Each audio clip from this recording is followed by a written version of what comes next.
Tonight, this intelligence is clearly of utmost importance, and the two of them naturally can't wait until the end of the month. They must quickly transmit the information back.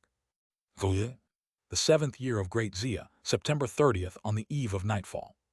Main hall of the main building at Beiyang Station. Defense Envoy Chen Ying is seated at the main position. Below, besides the 11 cold resistance level members of the Iron Eagle squad, there are more than 50 people wearing 100 forged iron armor. They all have a token hanging from their waists, inscribed with names like Qing Yang, Meng Hu, Jin Zhang, Ming Yue. The words on the tokens are almost all distinct with no repetition. Upon closer inspection, one would find that the tokens at their waists emit a faint silver glow, evidently made of 1,000 forged iron, and are deliberately edged with iron cloud patterns, making them more aesthetically pleasing than ordinary tokens. Among the 11 cold resistance level members in the front row, Chen Shang suddenly stood up slowly, glanced around at everyone seated below, then turned to Chen Ying at the main position, cupped his hands and bowed. Lord Guardian, the captains of the 57 intermediate hunting teams at Beiyang Station are all present. Although they are father and son, they still refer to each other by their positions in formal occasions. Chen Ying slightly nodded at his eldest son's words, made a gesture for him to sit down, then looked around at the people below and spoke in a deep voice. The minister has just sent a message. I have decided that starting today, Beiyang Station will only keep 5 fully staffed intermediate hunting teams. The other 52 teams can leave weaker members behind. Others with cold resistance level and earth-digging realm limit cultivation must withdraw to Huayuan and cannot stay here. Hearing this, the people below did not show any sign of surprise. They clearly had anticipated it. Some even guessed the reason and asked directly. Lord Guardian, is it because of Su Shuzheng and Daju Temple? 6 days ago, many people witnessed Su Ning being carried back by Xia Chuan and Su Wen. Additionally, Beiyang is closest to Qinghepu. They've heard about the Daju Temple incident, so they connected the dots immediately. Don't ask too many questions, just comply with the minister's orders.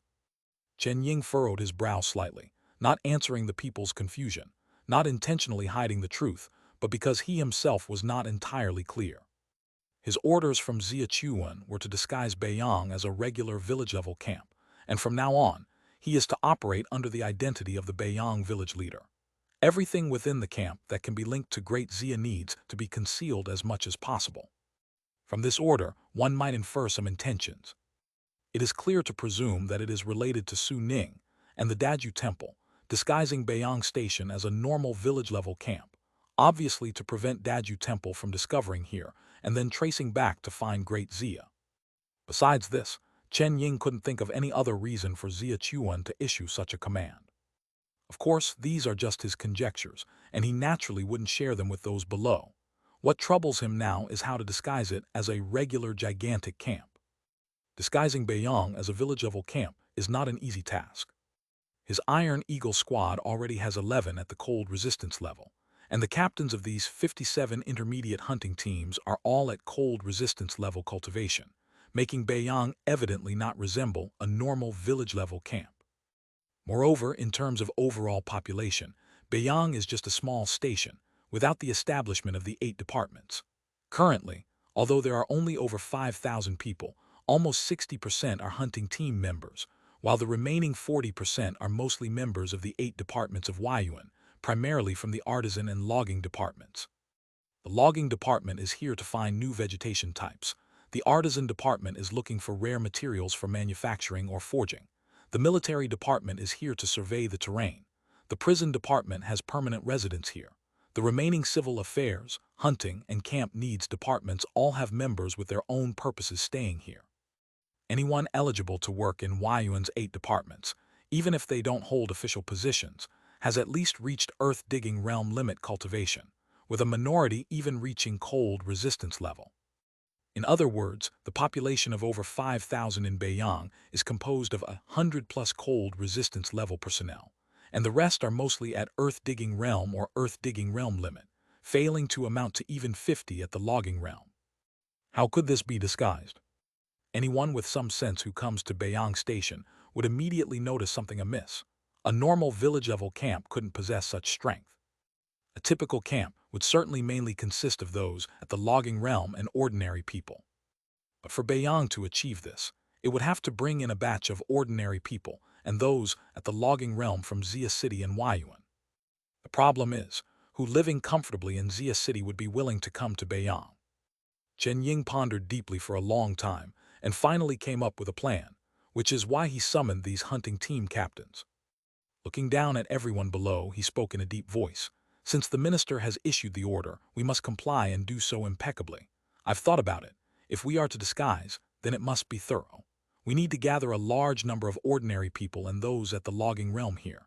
It's unrealistic to randomly transfer people from Xia City, so we'll have to devise a solution ourselves. Is the Lord's intention for us to bring our own family over? Upon hearing this, someone immediately caught on. Exactly. Chen Ying promptly nodded and continued. Starting today, anyone staying at Beiyang Station must bring their family over, but ordinary family members only, none beyond earth-digging realm. The lower the cultivation, the better, ideally just ordinary people. Chapter 991, Chapter 360, Xiang Liang and Wang Yuxiu, Buddha's Decree, Message Delivery and Strategic Planning /4. Once he finished speaking, the majority of people below immediately showed a look of resistance. Gentlemen, living comfortably in Xia City is naturally more pleasant, but the importance of Xing River North Bank to our great Xia, you are all aware of. The one giving orders this time isn't the garrison department, but the minister himself, which shows how much emphasis is placed here, so there is no room for discussion. Everyone must comply. Explain clearly to your team members when you get back.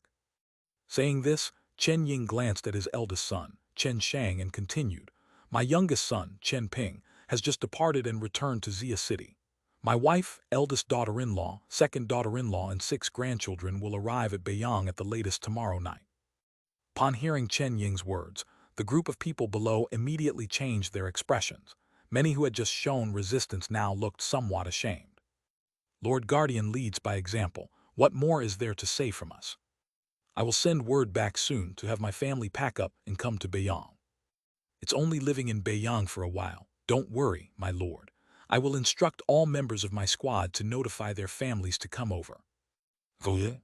After hearing everyone repeatedly pledge their intentions, Chen Ying finally showed a trace of satisfaction on his face. He was about to speak when someone hurriedly burst in from outside the door. My lord, news has come from Lower River Village, have a look. The visitor was He Yuanfeng, a member of the Iron Eagle squad. His expression was exceptionally intelligent. He stepped quickly to the main seat and directly pulled out a piece of beast skin from his chest and handed it to Chen Ying. When Chen Ying saw He Yuanfeng, his expression changed, and lowering his head to see the few lines written on the beast's skin, he leapt directly from his chair. I need to return to Xia City once. Today's meeting will end here. You follow what I said earlier, and other matters will be discussed once I return. Without waiting for the people below to respond, Chen Ying quickly walked out of the door. Everyone looked at Chen Ying's hurried attitude and immediately looked at each other in confusion. Great Xia Year 7, October 1st. Star-picking platform, Xia Hong sat cross-legged alone atop the Enlightenment Lotus platform, holding 2 golden pills in his hand, with a thoughtful look in his eyes.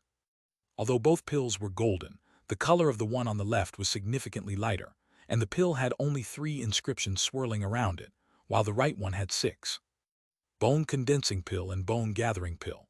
The difference in medicinal power is 30 times higher. The energy contained in the bone gathering pill is too powerful, likely ordinary iron bone Xianyang level cannot withstand it. The bone condensing pill is a Dan medicine used for Xianyang level cultivation. When Xia Hong first obtained the high-level Jade bone, it was confirmed by the alchemy workshop to synthesize the formula directly. Unfortunately, at the time, he was only at cold resistance level cultivation, unable to use it. As he broke through to Xianyang level, the alchemy pavilion naturally began to refine the bone condensing pill. The formula for this bone gathering pill, however, came from 5 years ago, when he used the divine machine crossbow to kill the Frost Wolf King at Yanglu Realm, and confirmed its synthesis. Xia Hong has also killed many beast kings now, their bones generally showing a silver effect, so they are referred to using silver bone. The formulas for the 2 pills are basically the same. The only difference is the main ingredient. Bone condensing pill uses jade bone, bone gathering pill uses silver bone. Since there are 6 inscriptions, Is there also one with 9 inscriptions? Staring at the 6 inscriptions on the bone-gathering pill, Xia Hong was moved. If there is one with 9 inscriptions, whose medicinal power is also several dozen times that of the bone-gathering pill, then his cultivation speed could be faster. Xianyang level cultivation no longer directly enhances power but focuses on the enhancement of bones. Unlike the refining process during breakthroughs, now it is using medicinal power to nourish the bones. Although the speed is very slow, I can feel the color of the bones gradually becoming brighter. It should be similar to the cold resistance level cultivation. Once it reaches a critical point, the bones can be fortified once, and the power will greatly surge. Xia Hong clenched his fist, murmuring slightly. Lu Yang transmitted a letter back the day before yesterday mentioning that the power measure standard at 9 towns for Xianyang level is Jin, 1 Jin being roughly equivalent to the power of 100 bristles. My strength now is about 11 Jin. I wonder what this strength compares to at 9 towns. As he said this, a hint of pride flashed in Xia Hong's eyes. 9 towns has more than 20 Xianyang levels in total. Although he has only interacted with 1 Yang Fa, he has gained a lot of insights. If I could see Vajra Master and Xiaohu Zhang in combat, the strength from both sides of 9 towns and Daju Temple would be clear in my mind. Unfortunately. Xia Hong's expression moved slightly, suddenly looking up towards the position of the main building. Chen Ying has returned, so urgently there must be news from Lower River Village. His eyes slightly brightened. He headed directly towards the main building. Just after he flew out, a white figure from the dwelling behind the star-picking hall also came out. Who else could it be but Li Xuanling? Are you thinking? Li Xuanling clearly thought Xia Hong was heading out for something and opened her mouth with a charmingly angry expression. She stopped speaking as Xia Hong just went into the main building, but her face showed a strong worry, pondering for a moment as she headed towards the main building as well. Main building political hall. Good, Chen Ying. Xia Chuan had just finished reading the letter Chen Ying brought back, emotionally excited, uttering 3 good expressions in a row, clearly losing some composure. It was with difficulty that he managed to suppress his emotions, looking at Chen Ying. I gave the order yesterday to Beiyang Station. You've received it, haven't you? Received, I have already begun complying.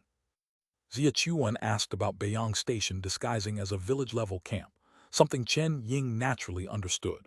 He then laid out his plan on how to disguise in detail. Chapter 992, Chapter 360, Xiang Liang and Wang Yuxiu, Buddha's Decree, Message Delivery and Strategy Formulation 5. After Xia Chuan listened, he nodded, agreeing that having those currently stationed bring their families over is indeed the best disguise. As long as others don't actively become suspicious, there shouldn't be any problems. Will their families have safety concerns about going to Beiyang Station? Pinpointing the sole flaw in the plan, Xia Chuan pointed out directly, to which Chen Ying immediately nodded and said, Minister, you hit the nail on the head. At first, they indeed hesitated, but I've decided to move my entire family of 9 to Beiyang. They have no choice but to follow suit. So that's how things are. With Chen Ying, the garrison leading by example, the others really have no choice. Xia Chuan looked at Chen Ying, his eyes revealing a hint of approval as he said, What you've done is commendable. Next, carry out what I said, avoid exposing any ties to Great Xia, just act like a regular village-level camp. If strangers, especially those from Qinghepu, discover Beiyang Station, be extremely cautious. Understood. You may leave now. Xia Chuan was ready to let him leave when something crossed his mind, causing his expression to harden slightly as he added, Reassure them when you return that I guarantee Beiyang Station's safety won't be compromised. I shall take my leave. Upon hearing Xia Chuan's promise, Chen Ying's spirits lifted. He eagerly nodded in response, then turned and left the hall, returning to Beiyang. Is it news from Lower River Village? As soon as Chen Ying left, Xia Hong's voice came from the back of the hall. Greetings, Lord. Xia Chuan turned around, first saluting Xia Hong, then handed over the letter, visibly excited. Unlike the blood-written letter Su Ning brought back earlier, this intelligence from Lower River Village was not only detailed, but also clearly written. Leader Wang Chuan from Lower River Village has 2 sons, Wang Yuan and Wang Yuan, who were among the first children selected by Daju Temple 7 years ago in Qinghepu. Wang Yuan serves as Zen Temple steward with 3 main strength, while Wang Yuan's whereabouts remain unknown. On September 24th, agents of the Nine Towns set fire extensively in King Village, injuring many. Daju Temple is enraged, has issued the Buddha's decree, demanding all camps of the 3 villages and 18 families to dispatch half of their earth-digging realm and cold resistance level to assemble at King Village. Exact date unknown, suspected reprisal against 9 towns. After reading these 2 pieces of intelligence, Xia Hong's eyes immediately brightened with joy. In contrast to him, Xia Chuan appeared visibly more agitated, showing little restraint before Xia Hong. He said with obvious delight, "Brother, it all matches up perfectly. Yesterday, Lu Yang sent a message from East Ridge, saying Beishuo Town also issued a zhenyu, requiring all village-level camps in the region to dispatch half of the cold resistance level and 30% of the earth-digging realm per household. Although not explicitly stating the purpose, it's largely connected to Daju Temple. It's more than just a match. Su Ning's intelligence, coupled with Lu Yang's report from East Ridge yesterday, and combined with these 2 messages from Lower River Village, almost completely paint the picture." Xia Chuan went ahead to voice his hypothesis. The 9 towns have long known about Daju Temple, but because Jiangxia Town is closest, only they truly care. The remaining 8 towns likely harbor a mentality of reaping benefits, thus only dispatching spies to infiltrate King Village. Daju Temple has grown increasingly powerful over the years. The other 8 towns might endure, but Jiangxia Town can't, leading Zai Huzhang to personally intervene, wanting to ascertain Daju Temple's true strength. Yet he felt uneasy, opting for all spies to act, staging a fire in King Village, likely as a diversion to draw attention away, with another group solely tasked with exploring Daju Temple on Chilong Lake. As it stands, Jiangxia Town has failed. Not only unable to discern Daju Temple's reality, Zai Huzhang suffered losses, with all 9 towns' scouts obliterated, now facing Daju Temple's retaliation. Xia Chuan paused here, his pupils gleaming with interest. Given Daju Temple's might, Jiangxia Town naturally wouldn't want to face it alone up front, hence requesting the other 8 towns for support. The specifics of the other 7 towns remain uncertain. However, over at Beishuo Town, extracting personnel from village-level camps clearly indicates an unwillingness to sincerely assist. If the most powerful Beishuo Town acts this way, the stance of the other 7 towns need not be explained. Let the tiger and monk fight, have Daju Temple clash with 9 towns. With the entire situation laid bare, Xia Hong refrained from further commentary, seeing Xia Chuan's face aflood with excitement and instantly guessing his current thoughts. Naturally, Xia Chuan nodded decisively and continued, setting aside the 5 great masters, considering only the 5,000 cold resistance level personnel with 3 main strength and over 800 official bhikkhus with over 20 main strength, Daju Temple's visible power, whether 9 towns combined could rival it, remains unknown. With both parties on the brink of war, not only should we observe the Tiger Monks clash from the mountain, but if possible, exploit the opportunity for Lu Yang to fan the flames, ideally provoking Daju Temple and 9 towns to a fiercer conflict. Once they're mutually exhausted, great Xia fits to harvest. 9 towns are not Longyu. Before Xia Chuan could finish, Xia Hong interrupted him directly. Seeing Xia Chuan confused and puzzled, Xia Hong shook his head, continuing, "Don't equate 9 towns with Longyu. Back then, Longyu seemingly consisted of 12 families, but essentially it's only the Long Mountain and Jieyang families in strife. As the third party, watching the Tiger Monks clash and ultimately stepping in to reap the benefits was feasible. Currently, our adversaries are 9 town-level camps, each at least equal to Great Xia, if not superior. Attempting to replicate the affair 5 years back isn't as simple now." Chapter 993. Chapter 360. Xiang Liang and Wang Yuxiu, Buddha's Decree, Message Delivery and Strategy Setting, Part 6. Haven't the 9 towns already united to fight Daju Temple? Shouldn't that count as 2 sides? Xia Chuan's expression was still somewhat puzzled, but as soon as he voiced his thoughts and before Xia Hong had the chance to speak, he immediately realized his error, and his expression changed slightly. He was right. Just as he had guessed earlier, Beishuo clearly has no intention of genuinely assisting Jiangxia Town. With Beishuo acting thus, the other 7 are likely similar, indicating that the 9 towns harbor hidden agendas and cannot truly unite.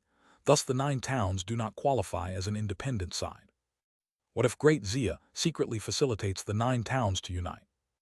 Xia Hong instantly saw through his thoughts and promptly shook his head, saying, that idea is even less realistic. If the 9 towns truly unite, whether Daju Temple wins or they win, Great Xia will only suffer more. If the 9 towns truly and sincerely unite, their power would be terrifyingly immense. Whether they annihilate Daju Temple or Daju Temple annihilates them, the next target would inevitably be Great Xia. Would Great Xia have the capability to handle either of these sides? I was foolish. Xia Chuan immediately realized his mistake, shook his head in self-mockery, and then raised his head to look at Xia Hong, asking, "What do you mean, big brother?" Xia Hong remained silent, pondering for a moment before speaking. Our greatest advantage at the moment is lying in concealment, still not so passive. Until they perceive the existence of Great Xia, observing the conflict from a distance is necessary. But during this, we must assess the situation and strike at the right time, since the 9 towns harbor hidden agendas. We must defeat them one by one.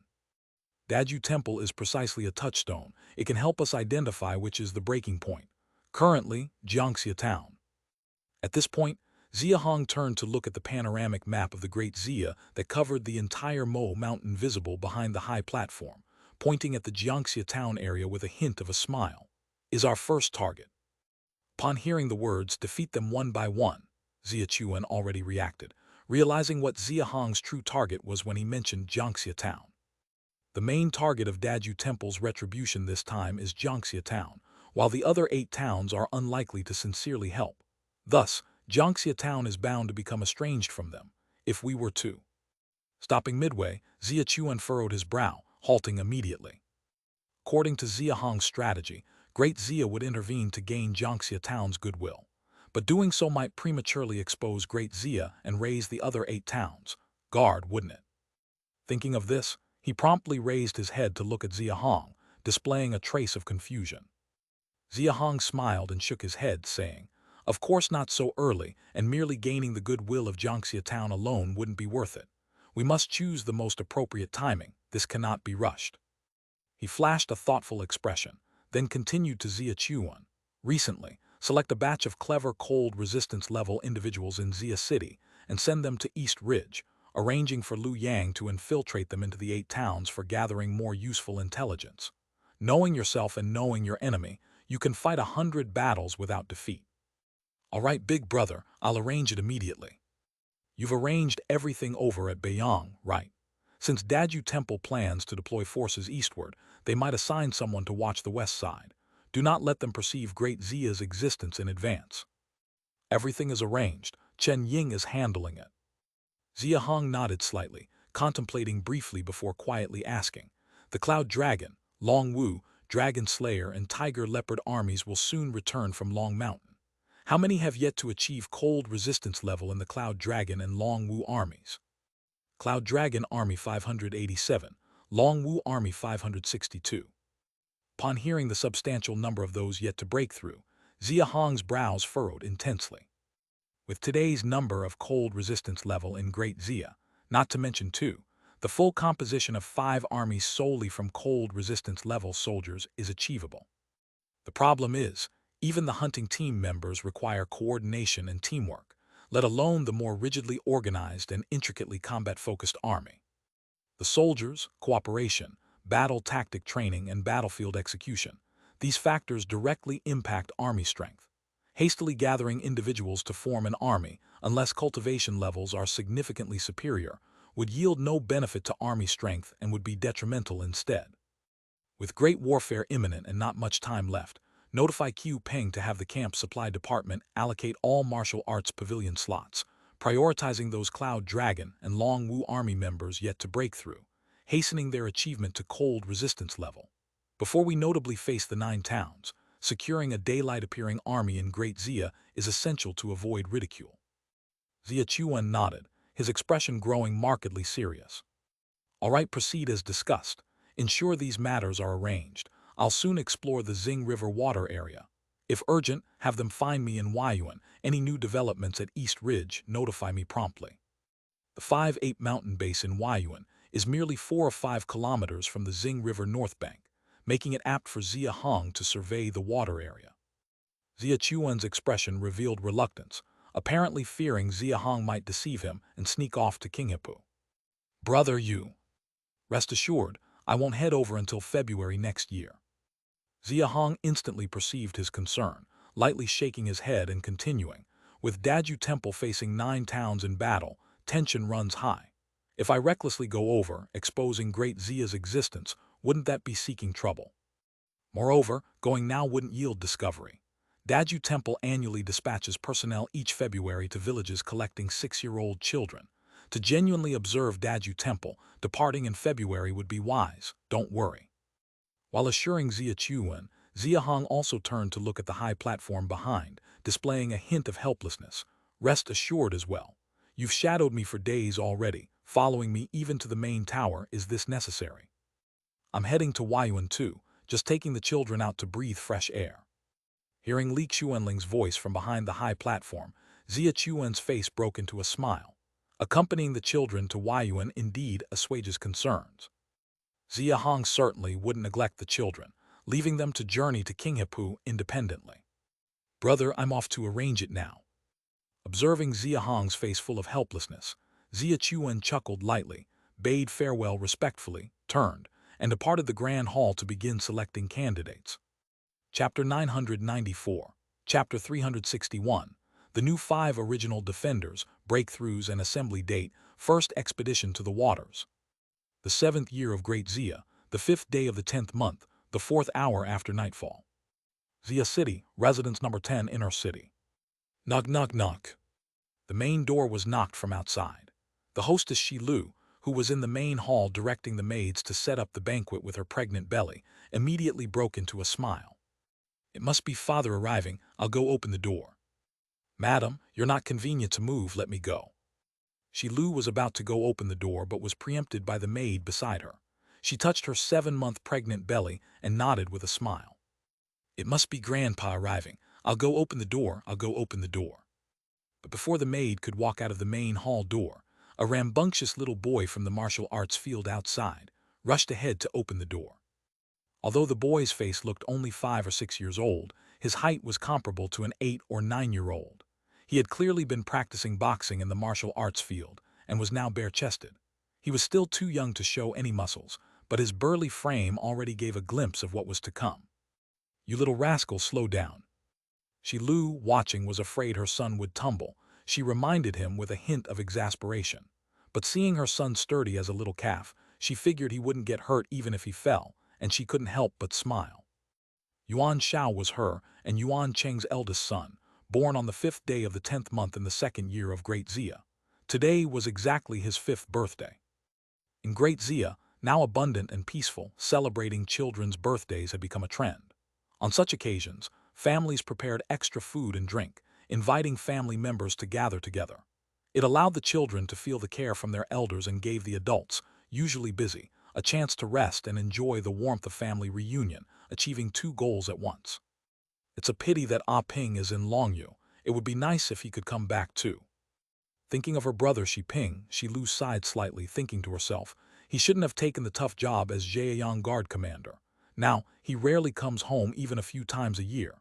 Alas.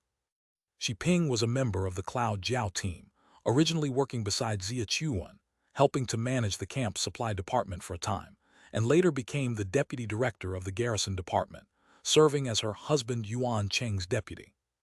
This path seemed promising, even if he didn't get promoted to director, as long as he assisted Yuan Cheng in managing the garrison department. Continuing as deputy director would be fine. After all, it was a 3rd-rank position, something many people in Xia City longed for. Yet 5 years ago, after the new policy of Long Mountain, Shi Ping asked Xia Chuan to resign from the deputy director of the garrison department and voluntarily requested to guard a side in Longyu. Deputy director was a 3rd rank and allowed a permanent stay in Xia City. Guard commander was a 6th rank, requiring a stay far from Xia City. To Shi Lu, this request from her brother seemed utterly inconceivable. She initially thought her husband might have upset her brother, making it unbearable for Shi Ping to stay in the garrison department, and planned to have a quarrel with Yuan Cheng. Later, she found it wasn't the case. Everything was at Shi Ping's request. She did everything she could to dissuade Shi Ping, even trying to enlist her husband and father to help persuade him. Unexpectedly, both Yuan Cheng and Shi Qing, after learning about it, not only didn't discourage him but agreed and even praised Xi Ping's decision. Xi Lu isn't someone who's inexperienced. Although she couldn't comprehend her husband and father's actions, she realized there must be some hidden truth she didn't know about, so she did not continue to persuade. Xi Ping was eventually appointed as Wushuang Guard Commander and 2 years later transferred to Zhejiang Guard Commander, staying in Longyu for 5 whole years by now. Xi Lu now isn't that little girl from Deshi Camp anymore. Her eldest son Yuan Xiao is already 5 years old. The one in her belly is about to be born soon. As she grows older, especially after becoming a mother, she's placing more importance on family ties. With her only brother away for 5 years, naturally, her concerns for him grew. Mom, uncle is back. However, today seemed to be a day when wishes come true. Upon hearing Yuan Xiao's shout from outside, Xi Lu stood up stunned, looking outside, her face suddenly filled with joy.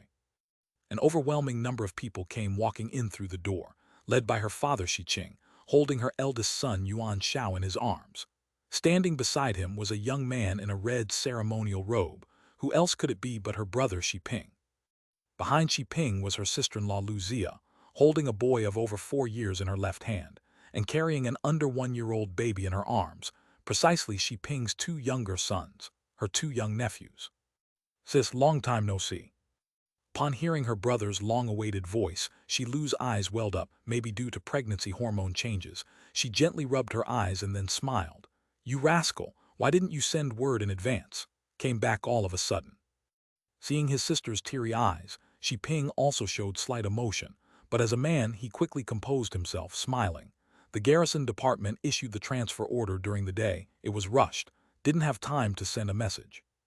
The garrison department issued a transfer order. Xi Lu was stunned as she heard this. Before she could speak, Yuan Cheng's laughter downstairs interrupted her. That was quick, I wasn't able to tell your sister yet. Seeing the smile on her husband's face, Xi Lu immediately knew he had deliberately kept it a secret from her. She first glared at him, then quickly ushered her father and brother's family to take a seat. Thus began a lively birthday celebration. Today was originally supposed to be primarily about Yuan Xiao, but Xi Ping's arrival evidently stole the spotlight. However, being young, he didn't mind. After casually having a few bites, he quickly went off to play at the martial arts field with his cousin Xi De. Chapter 995. Chapter 361. New Defender of Huayuan, Breakthrough and Assembly Date, First Expedition to the Waters Part 2. Xi Lu, seeing her son and nephew had both walked away, couldn't hold back her confusion any longer. While serving some dishes to her brother, she asked, Weren't you doing well in Zhejiang? Why did the garrison department suddenly recall you? Upon hearing this, Xi Qing also curiously looked over, clearly unaware of why his son returned so abruptly. Xi Ping first glanced at Yuan Cheng, and seeing him nod, he began to answer. Zhao Qingcheng has already succeeded me as the new Zhejiang Guard Commander. From today onwards, I have been reassigned to Huayuan to serve as the Guardian of Huayuan. Guardian of Huayuan, that's a promotion, congratulations. Xi Lu quickly reacted, her face beaming with joy. Huayuan hosts a major post with 8 divisions, and being a guardian is a 4th-rank position. Xi Ping's promotion was indeed a significant leap, a truly joyous event. Hearing about his son's promotion, Xi Qing's face was full of joy, but he obviously knew a bit more. After pondering for a moment, he looked at Yuan Cheng and asked, Cheng, how is Lord Su doing? Early on, Xi Qing's injuries were healed by Xia Chuan, and now his basic strength exceeds 30,000 pounds, in the stage of reshaping skin. Recently, he was appointed as temple manager. It was during this time that he first detected Su Ning's incident through the ancestral spirit tablet and then reported it to Xia Chuan. Yuan Cheng shook his head, a trace of worry on his face. I've visited him often these days, but he's still in a daze. He can't speak or recognize anyone. He, Su Ning, Yue Feng, Lin Kai, and others were among the earliest followers of Xia Hong from the mud slope period, and their mutual feelings need no elaboration. Moreover, he lived at number 10, Su Ning at number 15, with their homes close to each other, and they were always well informed about each other's family matters. Xi Lu also understood at this moment why her brother could be reassigned to Huayuan. Remembering something, she sighed. No wonder Lady Su hasn't come out recently, and Zion and Zio Ping haven't come to ask Xiao out to play for a long time. Thinking of Su Ning's current state, Yuan Cheng sighed slightly, speaking solemnly. The The deceitful monster at Daju Temple, whatever means it used, turned Su Ning into this state. Luckily, his life was spared. The Lord said that no matter what method it takes, Su Ning will definitely be cured. Upon hearing this, everyone in the hall nodded slightly, clearly having confidence in Lord Xia Hong. Huayuan is a critical location now. To the east, past the small posts of Songyang Ridge and Beiyang, lies Qinghepu, where Daju Temple is. As guardian there, you're responsible not only for internal affairs of Huayuan, but also for taking over Su Ning's previous deployments for Qinghepu and the Eastern Nine. Realizing he had said too much, Yuan Cheng immediately stopped and changed his words. After Su Ning's incident, no one has been in charge over there. The minister specifically asked to have you transferred back from Zhejiang, showing great trust in you. You must pay attention. Got it, brother-in-law. After hearing Yuan Cheng's advice, Xi Ping's expression became solemn, nodding deeply. His eyes filled with both seriousness and intense excitement. Upon returning, the first place he went was the political hall, where Minister Xia Chuan briefed him on the key responsibilities awaiting him in Huayuan. He had a clear idea of what needed to be done. Huayuan is currently the only major post on the north bank of the Xing River, effectively serving as the first outpost for Great Xia's eastern expansion. Beyond Qinghepu is 9 towns. The minister made it very clear that Daju Temple is currently at war with 9 towns. The Great Xia's eastern advancements are likely to begin soon, and serving in Huayuan promises countless opportunities for merit. It's time for my 9th noble title to be elevated. Xi Ping pondered to himself, barely able to contain his excitement, as he raised his cup and drank heartily, barely managing to calm himself down. During the Longyu battle of Great Xia's second year, he only participated in the defense of Beehive. It was during the wartime that he broke through to the cold resistance level, so the accumulated military merits were not much, and he did not make it for the first batch of nobility. After the new policies of Long Mountain, he resigned from the deputy director of the supervision department's position. First, because he felt unworthy without a noble title. Second, acknowledging his shallow qualifications, continuing as deputy director would not command respect. And third, during the Long Mountain Council, Xia Chuan's suggestion for him to become Longshan Guardian was denied by the Lord himself in favor of Yue Feng. The first 2 reasons were largely subjective, but the third one truly made Xi Ping realize that, in Lord Xia Hong's eyes, he lacked experience in the field, which prompted him to make the decision to resign as deputy guardian and request to govern a region. In hindsight, his choice was evidently correct. During his 2 years as Wushuang Guard Commander, not only did he maintain Wushuang's leading position in earnings, but he also used Wushuang's central location advantage to actively plan all transportation routes within Longyu. He also proposed to the craftsman department to build roads in 2 sizes of 5 meters and 8 meters according to post importance, which was successfully adopted and is now applied throughout Great Xia. The 2 years as Wushuang Guard Commander earned him the recognition of the garrison department, leading to his successful transfer as Zhejiang Guard Commander. Zhejiang is also a small post, but lying at the foot of Beiming Mountain, its resource endowments are clearly superior to other small posts, increasing its significance. During his 3-year tenure as Zhejiang Guard Commander, his performance was even better, consistently placing in the top 5 revenues among all external posts of Great Xia, even surpassing the large post Hankyang several months, ranking 3rd. Chapter 996, Chapter 361, The New 5-Yuan Defender, Breakthrough and Assembly Date, First Foray into Waters /3. If you perform well, naturally the 8 departments and the minister will notice you. Being transferred to rule such an important place like Huayuan by Xia Chuan is evidence of that. The key point is, this time the Lord didn't deny me. Does this mean I've gained the Lord's recognition? Xi Ping slightly clenched his fist, a flash of excitement passing through his eyes. Oh, there's one more thing I forgot to tell you. Yuan Cheng suddenly remembered something and continued to Xi Ping. The Lord and his family seem to have headed to Huayuan 3 days ago. Not sure about the Madam and the 2 Highnesses, but the Lord is expected to reside in Huayuan for some time, so don't embarrass us or the minister. With the imminent battle between Daju Temple and 9 towns, Huayuan is the closest, and it's easy to foresee Xia Hong residing there just in case. Xi Ping was stunned upon hearing this, then his expression became even more serious as he nodded and said, "Understood, brother-in-law. I will do my best." His appointment to Huayuan was certainly decided by Xia Chuan. The garrison department issued the transfer order, and naturally, Yuan Cheng as the director was also involved. If he made any mistakes after taking office, both of them would definitely be held responsible. I must do my best, can't let the minister and brother-in-law down. Mo calendar year 131, October 9. In a wooden hut near the main building in Lower River Village. Xiang Liang was sitting in a wooden basin, letting out incredibly painful suppressed roars. As Bai Shankyu kept pouring beast blood over him, his roars grew more painful, and the skin membrane all over his body incessantly tore and restructured. Bai Shankyu looked at Xiang Liang's bulging veins, every muscle in his body twitching and trembling, even though he said nothing. His eyes were full of amazement, and he felt the urge to stop several times. Isn't that enough? Why are you so desperate? It's already 5 caddies. Hearing Bai Shankyu's words, Xiang Liang forced himself to open his eyes, shakily saying, Khan, Tinu, continue, I must break through, tonight. Bai Shankyu hesitated for a moment, then ladled another scoop of beast blood directly onto him. Hiss. Xiang Liang's entire skin membrane started cracking and smoking. The rate of remodeling lagged behind the destruction. He was clearly beyond his limit. Yet he continued to endure, worried he wouldn't hold out. He placed a prepared piece of iron directly into his mouth to bite on. Last scoop, get through this and it should work. By now Bai Shankyu was already scared out of his wits, but seeing Xiang Liang's determined gaze, he still poured the last scoop of beast blood onto him.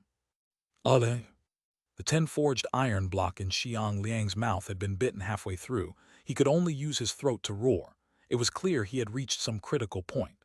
He swung his fists down hard at the bottom of the wooden basin. Bang! The wooden basin shattered directly, the strong shockwave forced Bai Shankyu back a couple of meters. Once all the strength had spilled out, Xiang Liang was immediately exhausted, collapsing onto the ground. Bai Shankyu quickly rushed to support him, watching as blood seeped from his pores, and the membrane recovery speed was drastically accelerating, his worry instantly turning to delight. Good kid, you really did it. It's the first time I've seen the birth of a superior battle body. Kid, your future is limitless. Xiang Liang had already fainted, so he couldn't hear these words. Bai Shankyu looked at Xiang Liang, whose eyes were tightly shut, his face full of amazement. Xiang Liang had quite a good qualification. Not just him, even Su Ning was aware. Otherwise, he wouldn't have chosen Xiang Liang among so many in Huayuan to join him in lurking in Lower River Village. But to be this good was far beyond his expectations. When he came at the beginning of the year, his basic strength was just over 80,000 caddies. I thought at most he was a good intermediate battle body. This kid actually held back for over half a year, stubbornly reaching 103,000 plus caddies before breaking through. At the skin remodeling stage, if basic strength reached 100,000 caddies, that would mark a superior battle body. A breakthrough would yield 2 main strength. Bai Shankyu was an elder of Great Xia. He knew clearly there were very few in Great Xia who had top-level combat body qualification. Those he knew had superior battle body qualifications like Su Ning, Yuan Cheng, Qiu Peng, Yue Feng, Lu Yang. Which one wasn't a big figure in the camp? Though Bai Shankyu had cold resistance level cultivation, he lacked battle body qualification, only capable of showing a bit beyond one-man strength at breakthrough. Now at mid-stage cold resistance cultivation, his strength was just over 3 main. Whereas Xiang Liang, once he broke through, he possessed over 2 main strength.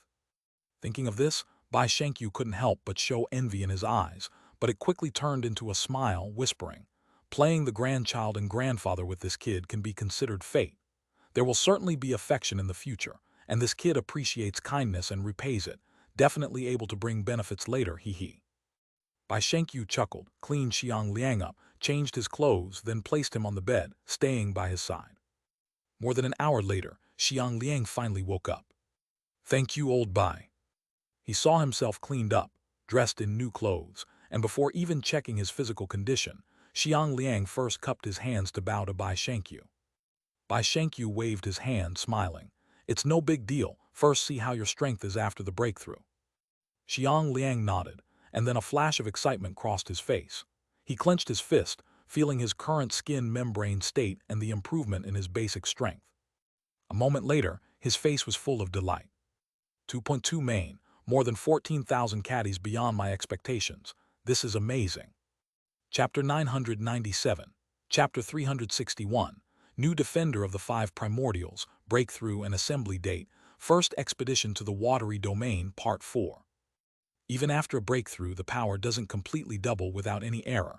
There is indeed some minor overflow growth. However, it's rare to overflow by 14,000 pounds like you. You're impressive. Bai Shankyu, having experienced it himself, praised him after explaining, then thought of something and continued to ask, "Why are you so eager to break through? We're fighting for the Daju Temple but don't need to exert ourselves, just to investigate mainly." Xiang Liang nodded at first, then shook his head and said, "Old Bai is right, of course. We're not fighting for the Daju Temple, mainly to gather information, but the battlefield is ruthless. Having weak power isn't good. If anything happens, it will burden you." At this point, Xiang Liang paused, his expression growing solemn, and continued. "Furthermore, the King village fire happened on the 28th, and the Daju Temple only issued the Buddha's decree 4 days later, summoning people from 3 villages and 18 families, setting the assembly date to the 15th, which is quite late. Taking so long to prepare, I feel this war is that simple. Having more strength can prevent unforeseen issues." Bai Shankyu's expression slightly tightened upon hearing this, contemplating briefly before shaking his head. "I haven't considered it as thoroughly as you have, even though I'm much older than you." "Old Bai, you've praised too much. I come from a humble background, so naturally I think more thoroughly." Bai Shankyu waved his hand, saying, "We're all great Xia people. There's no need to consider humble or not. You're right, and I must heed your words. Now, thinking carefully, Daju Temple indeed attaches great importance to this battle. If so, we must report the news back quickly. I also need to go with them on this summon and have Lord Su redefine the communication method. Otherwise, once the battle begins, we'll both be in the army without the chance to convey messages." Xiang Liang nodded. "Exactly. When the battle starts, many manpower from Lower River Village here will be drawn away, leaving it considerably empty. It'd be best for Xia City to send a few more spies to infiltrate."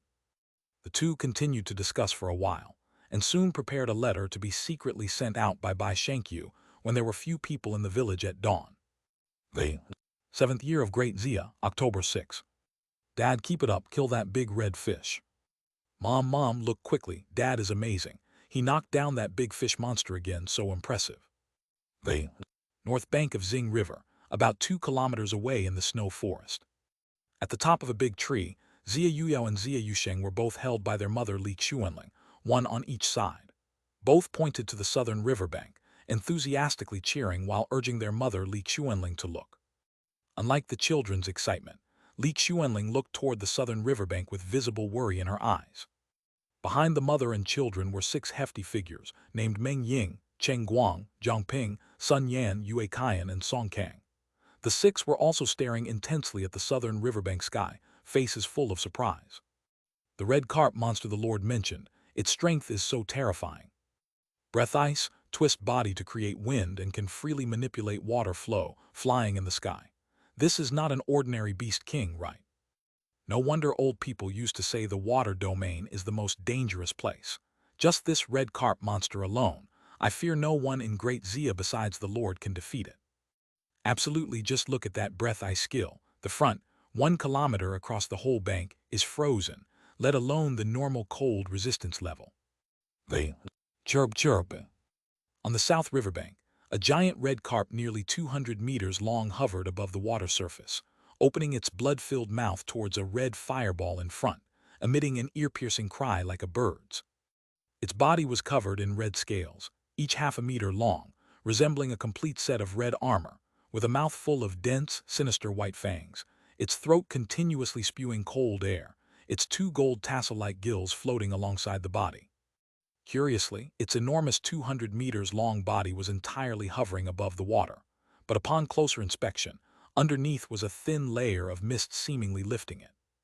Below, the ice surface of the river was completely cracked, with river water slowly flowing east, pitch black in color, completely obscuring anything below it. Chirp. The red carp monster emitted sharp cries again, its black and white pupils filled with rage, staring fiercely at the red fireball in front. Water-cold beast indeed has higher intelligence than the land-cold beast, still threatening me to retreat under these circumstances. Interesting. The red fireball, naturally, was Xia Hong in full momentum. A layer of fierce flame surged around him. his blood-colored saber in his right hand reflecting a vibrant glaze in the flames, dazzling while conveying an extremely bloodthirsty and otherworldly feel. Detecting the threatening tone from the red carp monster's cries, Xia Hong showed a thoughtful expression, then subtly tightened his grip on the cold blood blade, staring at the red carp monster without hiding the killing intent in his eyes. Power is roughly above 9 clogs, but the cold air from its throat poses some threat to me. Moreover, in this water domain battle, it clearly has a home advantage, with agility far surpassing mine. Having fought the red carp monster for over 10 minutes, Xia Hong had a certain understanding of its strength and abilities. At this point he paused slightly, revealing a chill in his eyes. Chapter 998. Chapter 361. The new 5 original defenders, breakthrough and assembly date, first foray into the waters /5. But with just these, it's still not enough to bridge the gap in power between us. Gripping the cold blood blade, newly reforged, he suddenly dived forward, slicing horizontally towards the forehead of the red carp monster. SSHH. Seeing its threat failing, the red carp monster's ferocity was fully revealed. A cold mist rapidly gathered in its throat, transforming into a white arrow that suddenly shot towards Xia Hong. At the same time, its gold gills on both sides of its face gently twitched, causing the river water beneath it to speed up violently, converging into a massive wave in an instant, breaking through the ice surface, and forming a tens of meters high ice wave that pounced towards Xia Hong. Boom! Xia Hong's body trembled fiercely. Flames that usually surrounded him suddenly flared open violently, and the temperature in a 1-mile radius instantly rose, forcefully evaporating more than half of the ice wave. Clang! At the same time, Xia Hong swung his saber to cut off the white arrow spat out by the red carp monster, continuing to fly forward, quickly closing the distance to less than 20 meters from the red carp monster.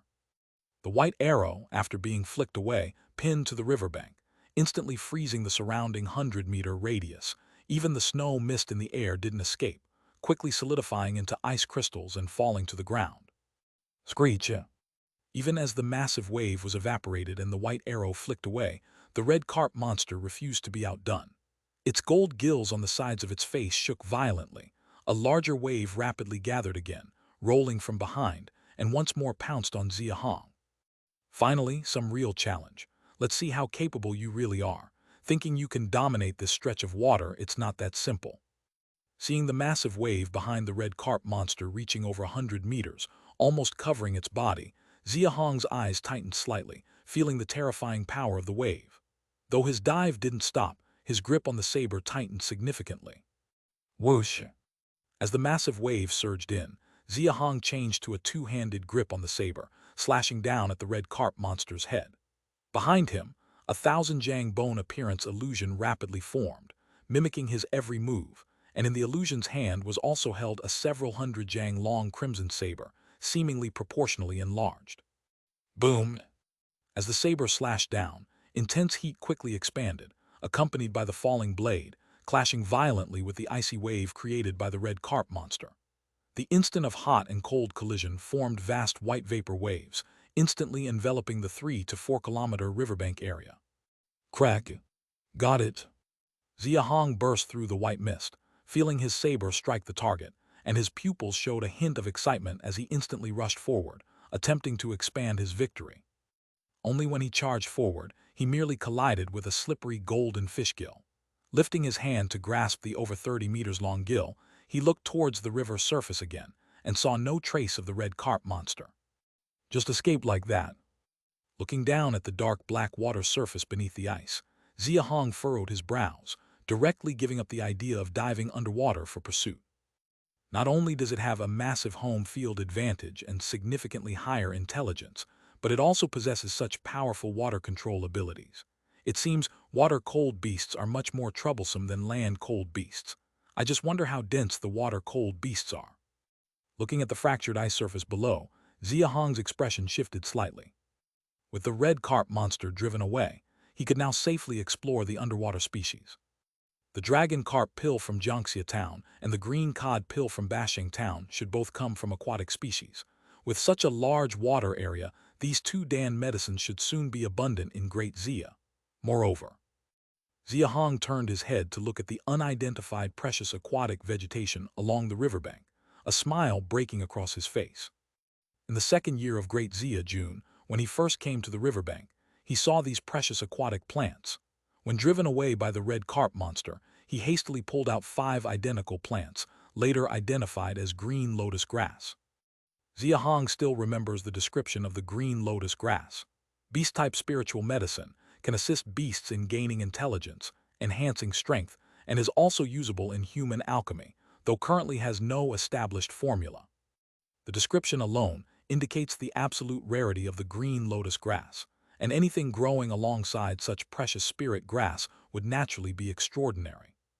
The character Chinese letter truly fits the occasion today.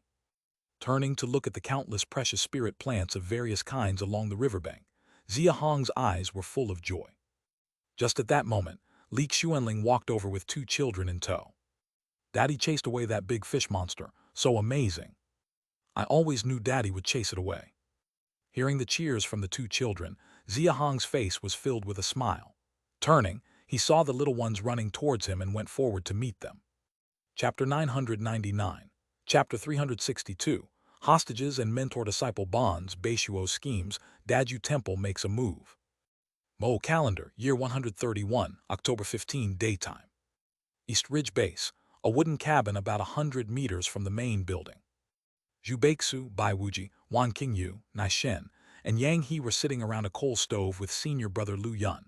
There were not just them, but also 13 other young people around 14 or 15 years old gathered around 2 other coal stoves. This group of adolescents, at the peak of their energy, clearly having just experienced something significant with some injuries on their bodies, were wide awake despite it being broad daylight, animatedly discussing something. Tonight's hunt was truly thrilling. I've never gone hunting in Baining Mountain on my own before. There were always a bunch of people following me. Only after facing a cold beast in one-on-one combat did I realize how much they had been coddling me. I almost couldn't even deal with a low-level cold beast with my basic strength of 15,000 pounds. Same here.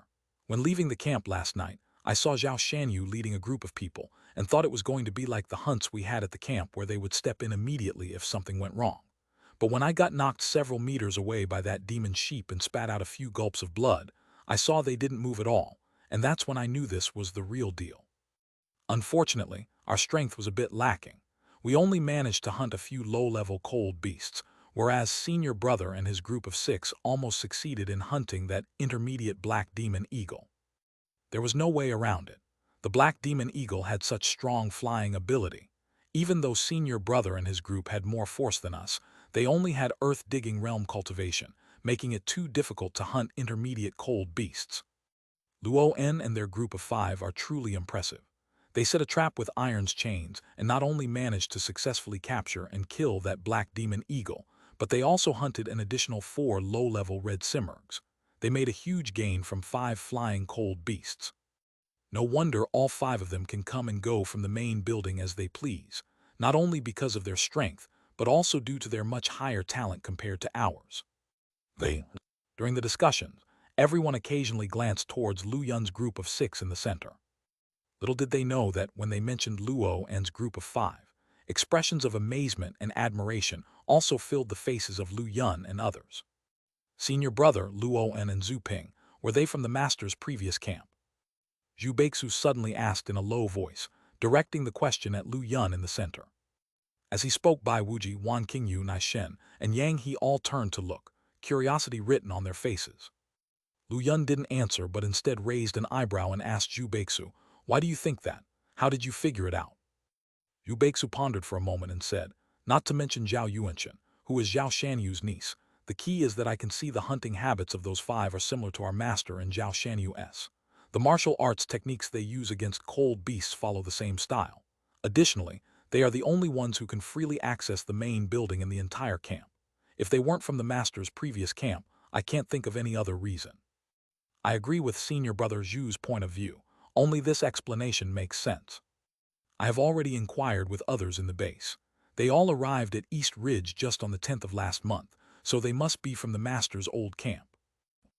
As Zhu Beixu spoke, Bai Wuji, Wan Qingyu, Nai Shen, and Yang He all also quietly expressed their agreement, evidently sharing similar thoughts. Thinking about how the five had been at East Ridge for almost a month, Lu Yun didn't say anything further, just lightly nodded to dispel their confusion. As expected, compared to a month ago, Zhu Beixu had become much more composed. Seeing Lu Yun nod in confirmation of his speculation, he lightly nodded and with excitement in his eyes asked, "Senior brother, was the master's previous camp really that extraordinarily powerful? I've noticed that our master and Zhao Shanyu's group of people never regarded themselves as Beishuo people. 10 days ago, when Inspector Lord he came, they didn't even show him any courtesy nor allowed him in the main building, brushing him off with a few simple words. In my years living in Baining Mountain, I've never seen any camp dare to do that." Bai Wuji and the other four nodded upon hearing this, recalling the time 10 days ago when He Huaying came to East Ridge to find Master Lu Yang, and they were present as well. There was no need to mention this, as just witnessing the night of the Zhu Ling camp competition a month ago, where Lu Yang publicly rebuked He Huaying in front of all 8 Baining Mountain clans, was enough to prove Zhu Beixu's words were no mere speculation. Additionally, with the things they saw and heard during their month at East Ridge, the five indeed were extremely curious about the strength of Master Lu Yang's previous camp. In just 4 short years since coming to Baining Mountain, East Ridge had risen to the top of the 8 families of Baining Mountain. With Lu Yang's group so overwhelmingly strong, the other 7 were already curious about their origins, and as sons of leaders, Zhu Beixu's group naturally knew some of the inside story.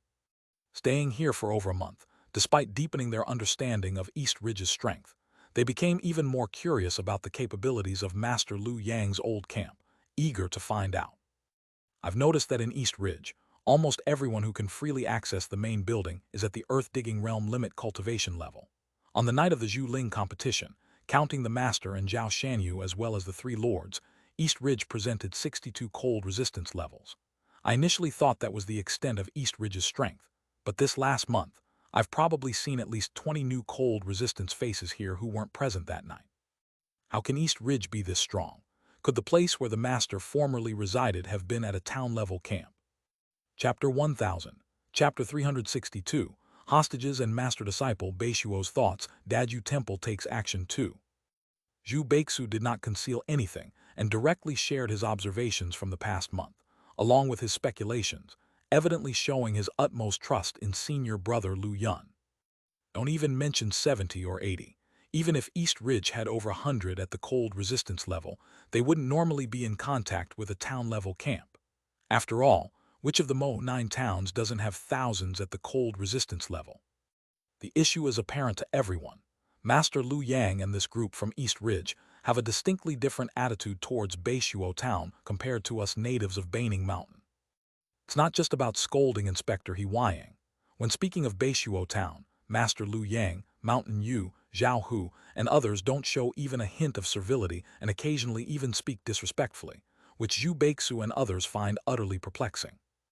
Apart from the fact that Master Lu Yang and others also come from town-level camps, they really can't find any other reasonable explanation. Lu Yun didn't answer Zhu Beixu's question immediately, but instead looked around at the 18 people in the room and said softly, "There are 19 of us, all disciples under Master. As the senior brother, I won't hide from you all. I'm not sure if Master is from a town-level camp, but I am certain that the camp he was in before was strong, probably not much weaker than Beishuo." With the confirmation from senior brother Lu Yun, the teenagers in the room were suddenly shocked, and their expressions began to change rapidly. Lu Yun continued, "You all can see the situation in East Ridge. And this past month the spirit pills, fine wine, refined salt and martial arts skills that Master rewarded and taught us, have you ever seen these before? Those things, even Beishuo Town might not have them." Interestingly, among the 19 teenagers in the room, Lu Yun probably had the lowest background. Zhu Beixu and 5 others were sons of leaders, and the remaining 13 were offspring of those at the cold resistance level. Due to their backgrounds, they naturally had access to many good things, including some miraculous medicines brought back by elders from Beishuo Town. And indeed, this past month, among the items Master Lu Yang awarded while teaching them, none were inferior to those from Beishuo, and some might even be unavailable there. Seeing his fellow disciples deep in thought, Lu Yun seized the opportunity and continued, "Dear junior brothers, I know most of you came to East Ridge thinking you were being used as hostages. But this past month, you've all seen how Master treats you." He paused slightly, then continued, Though you might not be given everything, at the very least you are genuinely being treated as disciples, not just hostages. I've been under master for over 2 years, and only until last year did I get the treatment you have now. Putting aside other matters, refined salt, beast spirit pills, blood sore pills, and aged wine, these 4 items, among the remaining 100 eligible to exchange at the camp supply department, we 19 are part of them. The teenagers, although not yet fully mature, found Lu Yun's words quite true. Over the past month, Lu Yang truly didn't treat them like hostages but genuinely exercised a master's responsibilities, which slightly moved them. Noticing the change in the group's expressions, Lu Yun knew his words were having an effect. He stood up and said in a loud voice to everyone, "Dear junior brothers, although I am the senior brother, I am also an East Ridge native. Many of you were present at the Zhu Ling contest details a month ago and know more than I do. Who's right or wrong in your hearts is surely clear. I admit, Master having you at East Ridge as disciples was with the intention to leverage you against the Baining Mountain camps. But ask yourselves, if Baining Mountain stops targeting East Ridge and coexists peacefully, what's the point of having you as hostages? In the past month, haven't you met with your families twice? Have you heard Master ask your 5 camps to do anything? To have you here, Master not only waived many of your camp debts, but also funded your cultivation, treating you genuinely as disciples. If there are still reservations about accepting Master sincerely, I think. Senior brother, there's no need to say more. I am aware of how Master treated me in the past month. A teacher for a day, a teacher for a lifetime. From today, I will no longer see myself as a hostage." Bai Wuji interrupted Lu Yun, his voice full of determination. Half a month ago, Lu Yang personally taught him a saber technique and even spent a day with him in the snow forest practicing, which he still remembers vividly. I feel the same. If Master treats me sincerely, I must reciprocate with sincerity. Although I am still young, I can distinguish between sincerity and pretense. Nothing else matters. In this past month, my strength has increased by more than 900 pounds, faster than when cultivating at my own camp, not to mention how my prowess has grown. Master's focus on my cultivation exceeds even my father's. He never viewed me as a hostage. Hearing Bai Wuji, Wan Qingyu, Nai Shen, Yang He, and others speak one after another, warmth spread across Lu Yun's face. As the voices began to fade, he nodded solemnly and said, "I haven't misjudged you, dear junior brothers. Truly, you understand the reality well." Chapter 1001, Chapter 362, Hostages and Master Disciple, Beishuo's Schemes, Daju Temple Moves, Part 3. At this point, he slightly shifted his tone and quietly said to the group, "To be honest, fellow disciples, I anticipate that the original camp of our master should have had more than just these 500 people who escaped. Not only junior brother Zhu, but over the past few years, I've noticed at least 100 unfamiliar cold resistance level faces." 100. So many. Everyone, including Zhu Beixu, burst into exclamations of surprise, their pupils filled with astonishment.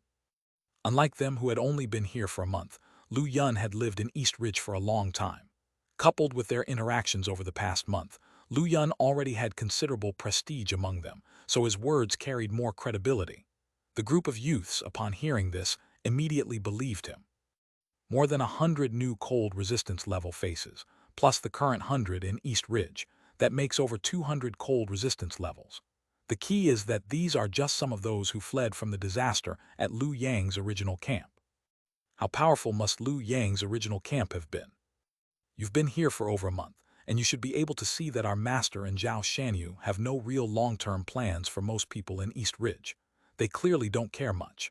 I estimate they will eventually leave Beishuo and return to rebuild their homeland. Don't you all want to see just how strong our master's original camp really is? Zhu Beixu, Bai Wuji, Wan Qingyu, Nai Shen, Yang He, and the others, upon hearing Lu Yun's words, exchanged glances with expressions of eagerness. Whoosh! A cold wind swept across the roof, but none of the youths inside took notice, lost in their imaginations about how powerful Master Lu Yang's original camp might have been. Managing to make these kids so obedient in just a month, what do you think, Lord Wang? My disciple Lu Yun is quite something, isn't he? Just jumping down from the roof towards the main building, Lu Yang couldn't help but boast a bit to Wang Tao beside him. Wang Tao smiled and said, appealing to emotion, reasoning with them, followed by patient guidance, Lu Yun is indeed impressive. However, the key is that you, my lord, have sincerely invested considerable effort in these 18. People have feelings. When you truly treat them as disciples, they can naturally feel it. That's the real reason for their transformation. Recalling everything he'd done over the past month, Lu Yang nodded slightly, then softly said, "Sincerely taking in disciples isn't too bad. These youths suffer mostly from shallow experiences, relying on their backgrounds with a bit of arrogance. But fundamentally, they aren't bad-natured. With a little effort in nurturing, it's not hard for them to succeed." He paused and then, with a hint of confusion, asked, "But Lord Wang, do you really think that just by bonding with these hostages, we can influence the 5 camps of Zhu Ling? Ultimately, we still need to send people to infiltrate, right?" Wang Tao laughed and said, "Sending people to infiltrate is one approach, but fostering hostages is another. Both need to be addressed. Not mentioning others for now, Zhu Beixu and the other 4 are the most excellent heirs of their respective leaders. It may be too early for them to inherit the camps, but their statuses are special. They have many supporters in their camps. Once the 5 of them start seeing East Ridge differently, the impact will be immense. Don't forget, Lord Lu, that the first leader of Long Mountain, Li Tianhua, once used this method of raising hostages to firmly hold the 11 families of Longyu in his grasp for decades." Hearing this, Lu Yang nodded slightly, clearly beginning to understand. An idea seemed to strike Wang Tao, as a glint of insight flashed in his eyes. He continued, "Moreover, reports from Xia City suggest that our great Xia will most likely first clash with the 9 towns on the north bank of the Xing River. If so, it'll take our East Ridge a long time to come into play. Since time is on our side, the infiltration must become even more thorough and covert." What could be more thorough and covert than winning over and controlling the next generation of heirs to these camps? According to He Huaying, spies from Beishuo have infiltrated the 5 camps of Zhu Ling. If we rashly send people to infiltrate them and Beishuo finds out, the consequences would be unimaginable. Instead of taking such a huge risk, it's better to proceed slowly and steadily. "You have indeed given it thorough consideration, Lord Wang. I'm enlightened." As they talked, the 2 of them had already walked into the main hall of the main building. Lu Yang, without any pretense, thoughtfully mulled it over and realized that Wang Tao's perspective was indeed more detailed and comprehensive than his own. He immediately clasped his hands and bowed in thanks. "You honor me, Lord Lu." Wang Tao, in his 50s, felt a twinge of embarrassment upon seeing Lu Yang salute him and quickly returned the gesture. He was the chief of punishment in the prison department of East Ridge. Although nominally on equal footing with Lu Yang, the actual power of a defender's position was evidently larger, especially in a critical outpost like East Ridge. Even putting aside official rank, Lu Yang's seniority and status in Great Xia made such a gesture of respect towards him a rarity. Lu Yang didn't dwell on it as much as Wang Tao did. After taking the main seat, he picked up a golden Beishuo town edict from the table, his eyes flickering as he said, "The matter of infiltrating Baining Mountain can progress slowly. However, this Beishuo town edict cannot be delayed." The minister communicated back, explaining that Beishuo is withdrawing personnel from each village this time to support the warfare at Jiangxia Town and Daju Temple.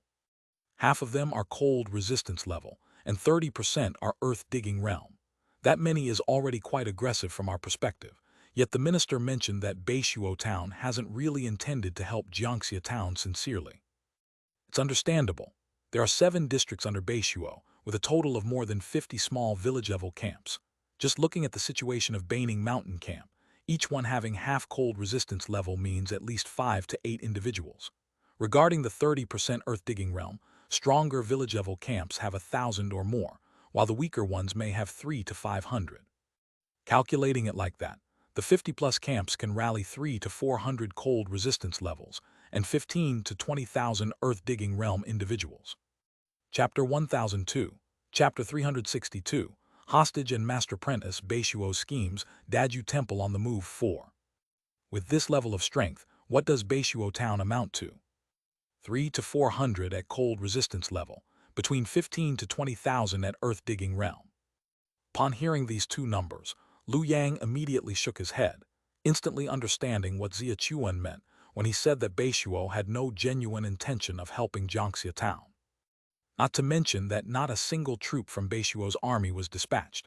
They didn't even want to mobilize the cold resistance level from the town, just gathered people from these village-level camps below, clearly just going through the motions. Not entirely so. Lu Yang suddenly shook his head again and continued, "If the other 7 towns can also produce this many people, then the situation would be completely different. 2 to 3,000 at cold resistance level, over 100,000 at earth digging realm. That's a completely different concept.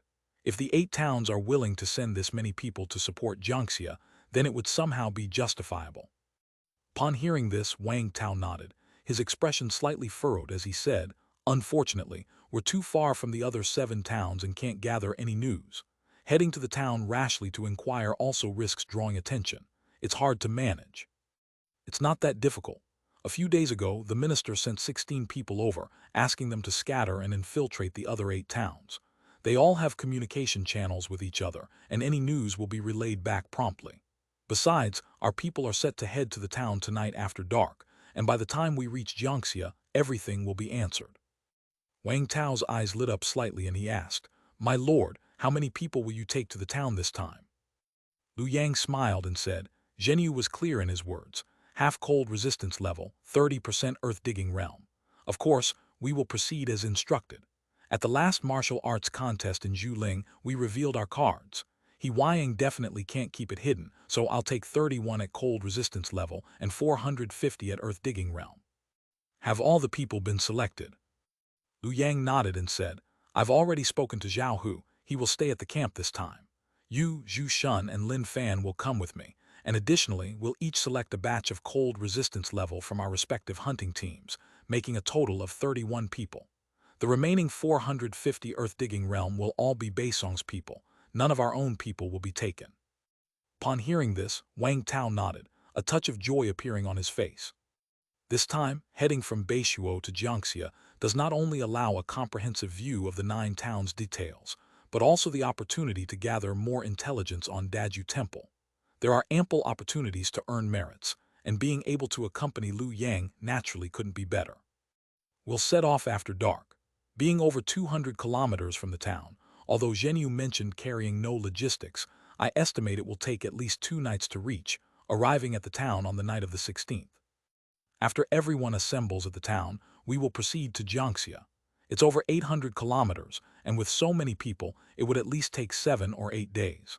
I estimate we will reach Jiangxia at the earliest on the 24th or 25th.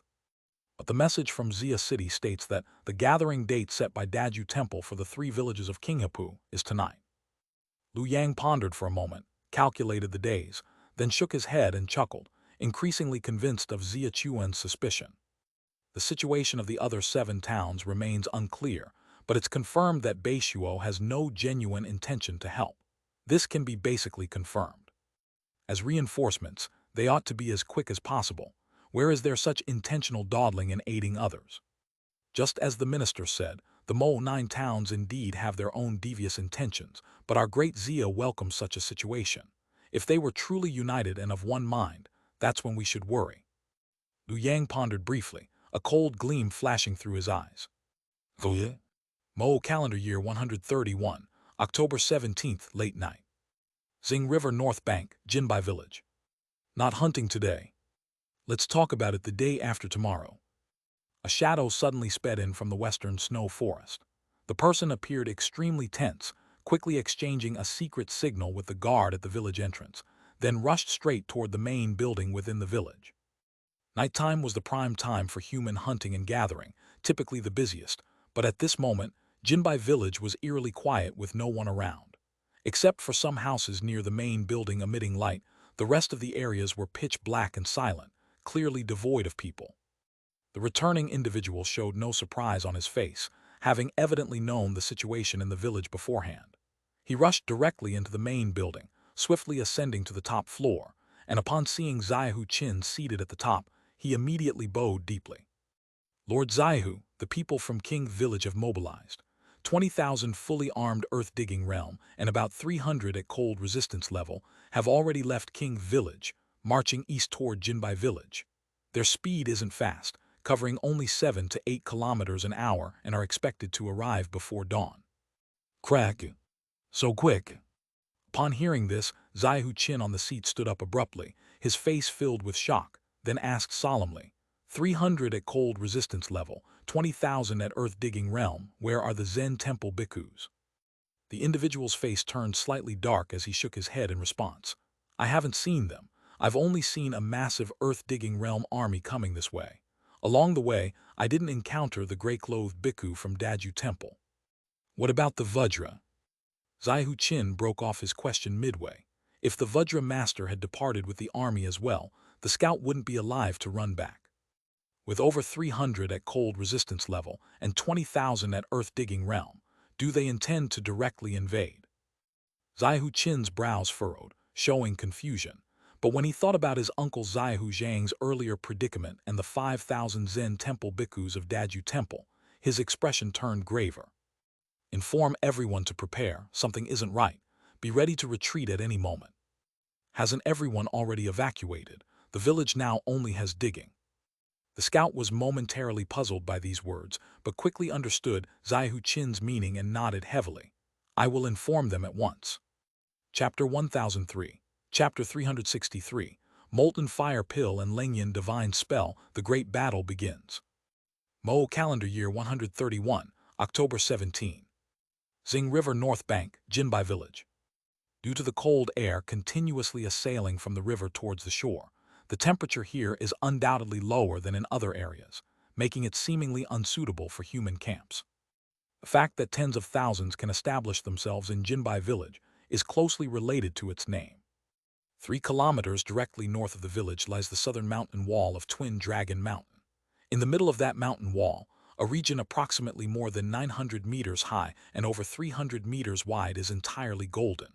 It appears normal at night, but during the day, when illuminated by the cold light, it immediately becomes radiant, a truly wondrous sight. And that's how Jinbai, or Gold Wall, village got its name. Jinbai Village is part of Jiangxia's territory, and such a mysterious and marvelous golden mountain wall naturally attracted the attention of Jiangxia's higher-ups early on. They all assumed it was some great treasure. However, after several years and more than a dozen exploration parties, they came up empty-handed, and thus this marvel was attributed to the otherworldly craftsmanship of the ice abyss and shelved. At this moment, the sky is just dawning. The ground remains enveloped in darkness, but the cold light slowly descending from above has already reached the top of Twin Dragon Mountain. As the range of the cold light gradually descends, the area on the mountain wall 3 kilometers to the north also begins to emit a golden glow, becoming brilliant and dazzling. On the west side of Jinbai Village, 20 gigantic black beast skin tents stand silently in the snow forest, their exact time of erection unknown. The tents have an arch shape, supported by dozens of iron rods, each with a diameter of 100 meters, peaking at about 10 meters high in the middle, clearly having an astonishing magnitude of capacity. These black tents are superbly sealed and lightproof. Despite clearly hearing people talking inside and seeing thick smoke constantly emerging from the exhaust on top, indicating bonfires within, one simply cannot see anything inside through the canopy. Outside the easternmost tent, a bald bhikkhu holding a red Zen stick and clad in a moon-white monk robe is gazing northwards at the golden mountain wall, his expression tranquil and serene, lost in thought. Behind him stand 20 similarly dressed bald bhikkhus in white monk robes, holding various types of weapons instead of Zen sticks. Suddenly, a gust of strong wind blows from the east, interrupting the leading bald bhikkhu, who quickly diverts his gaze from the mountain wall, turning to look at the new arrival.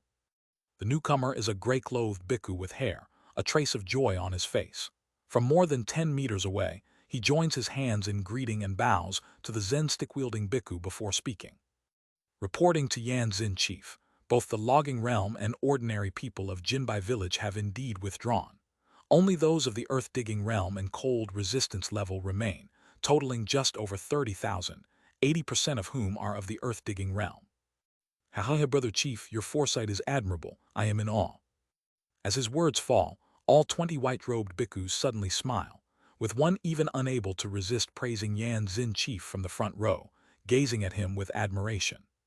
Despite the more than 24,000 earth-digging realm and 600 cold resistance level, the Jiangxia troops left in Jinbai Village, being significantly stronger than Daju Temple's expedition force this time, the monks' reaction seems contrary to expectations. Yet the reality is that not only are their faces covered with smiles, but their eyes are filled with confidence as they look at Jinbai Village, less than a kilometer away to the east, all evidently adopting a posture of inevitable success. Yanzin chief in the front row retrieves his gaze from Jinbai village and turns to look at the 20 white-robed bhikkhus behind him. His eyes show a hint of coldness, and he sternly commands, "Inform the Zen temple steward to distribute the molten fire pills. Have all disciples chant the Lengyan divine spell 3 times, and after chanting, advance on Jinbai village." Yes. Upon hearing this, all 20 white-robed bhikkhus put their hands together in agreement and promptly take out cloth bags from their bodies, dispersing into the 20 tents. Has Daju Temple never fought a war, starting the march in the second half of the night and setting up camp in front of the enemy's army before dawn. In the large tent of Lower River Village, Bai Shenkyu enters from outside, sits next to Xiang Liang, glancing around to ensure no one is near before speaking in a puzzled low voice. Hearing this, Xiang Liang furrows his brows slightly, also filled with confusion. Not only the march, but Daju Temple's entire war strategy seemed off from 2 days ago, on the 15th, when they began assembling in King Village. The essence of warfare lies in speed. That's why the odds seemed off when the 3 villages, comprising of 18 households, completed their assembly in King Village on the 15th, yet Daju Temple chose to set off 2 days later, today. Setting off today isn't really the issue, but given the distance from King Hipu to Jinbai Village, you'd expect them to make the most of their time and set off right after nightfall, so they could reach Jinbai Village in the first half of the night and engage in battle during the latter half. Instead, Daju Temple waited until the latter half of the night to lead their army out, culminating in today's scenario, where they're only setting up camp on Jinbai Village's west side just before dawn. It's no wonder Bai Shenkyu remarked on Daju Temple's inexperience in war. Xiang Liang lowers his head in thought for a moment, then quickly shakes his head. That shouldn't be the case. He retrieves a bottle from his body, pours out a few flesh-colored Dan medicines, and continues in a low voice. We've equipped all more than 24,000 Earth-Digging Realm with 100 forged armor soldiers. Every soldier is given 50 green food pills, and the 20,000 Earth-Digging Realm is divided into 40 groups, each led by a Zen temple steward. All cold resistance levels from the 3 villages and 18 houses are to follow their command. If you consider these 20 black military tents, it's clear that Daju Temple has made extremely thorough preparations for this battle. Chapter 1004, Chapter 363, Molten Fire Pill and Lengyan Divine Spell, The Battle Begins Part 2. Xiang Liang looked at the green food pill in his hand, his eyes filled with curiosity.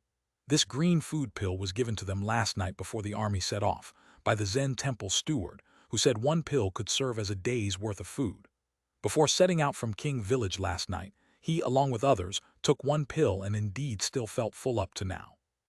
Unfortunately, he was a pill master, unable to discern the ingredients of the green food pill. He'll have to wait to send things back to Great Xia and let the craftsman department people study it. Of course, it's not just the green food pills. There's also this gigantic black military tent.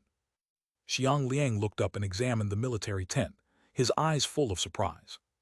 The tent is not only sturdy but also very good in terms of enclosure and light isolation. Even firelight doesn't pass through, making it impossible for outsiders to see inside. Coupled with its black color, at night in slightly concealed places, it's very hard to be noticed. The key is that it's not heavy. A dozen Earth-Digging Realm soldiers can easily lift it, without affecting the marching speed at all. The main material of the tent is surely beast skin.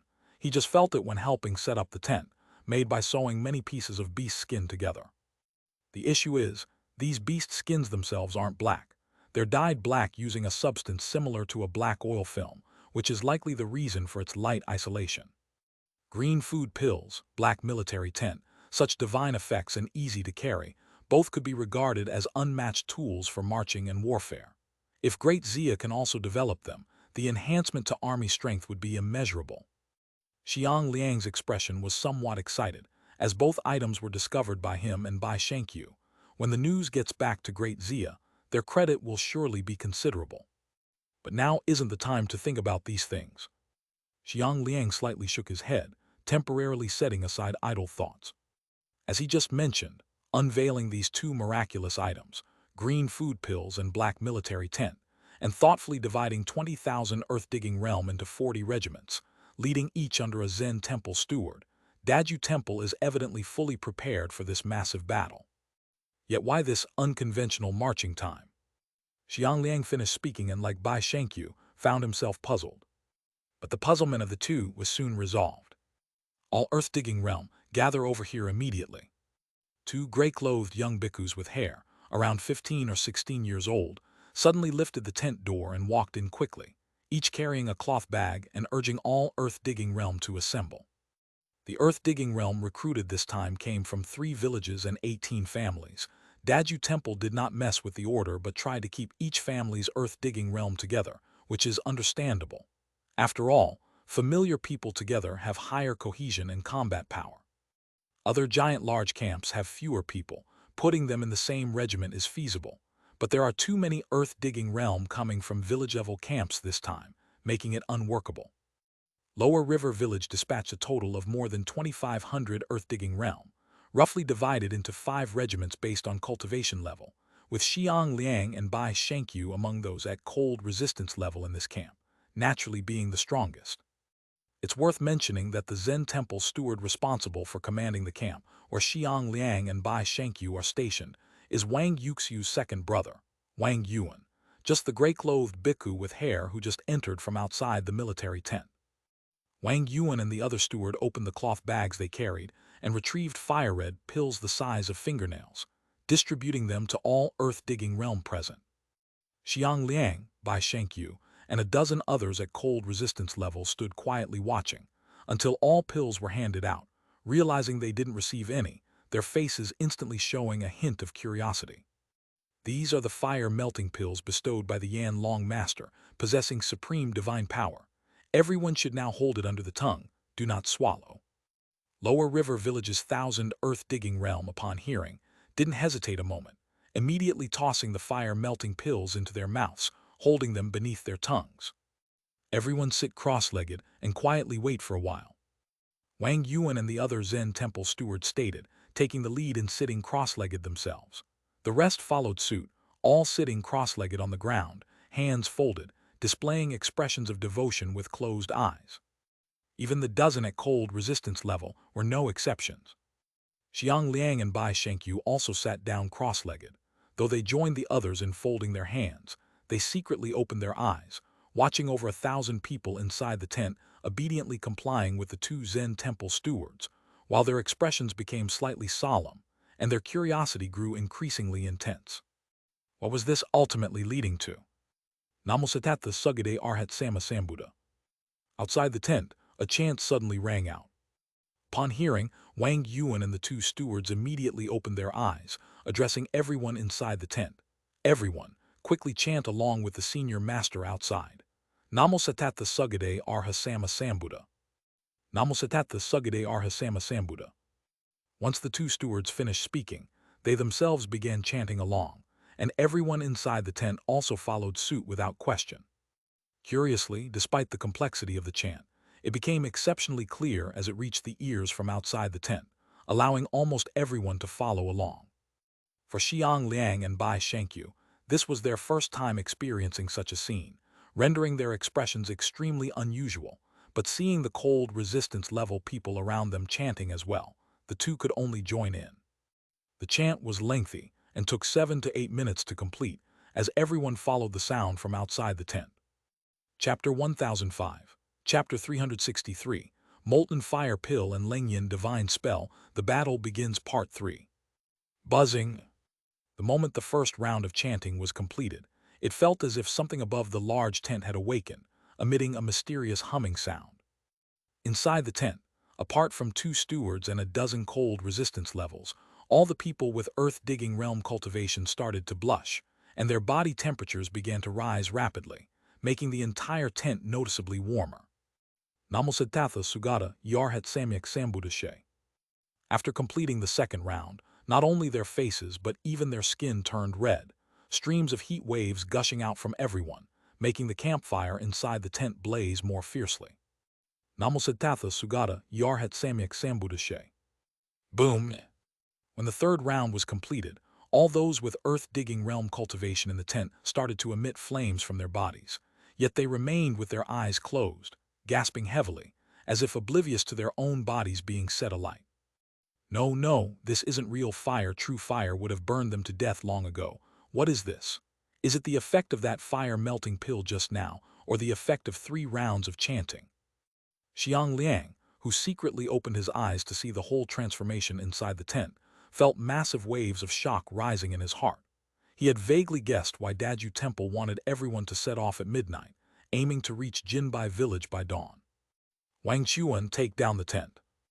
Wang Yuan called his father by name directly, and the cold resistance levels from Lower River Village seemed to find nothing improper in it. Yes. Even Wang Chuan himself did not show any strange expression, and opened his eyes to lead the cold resistance levels to immediately take down the black tent. Boom! The moment the black tent was opened, a wave of scorching heat instantly poured out, directly counteracting the fierce cold rushing from the outside, and even the cold light in the sky seemed to be pushed back by the flames bursting from everyone's bodies.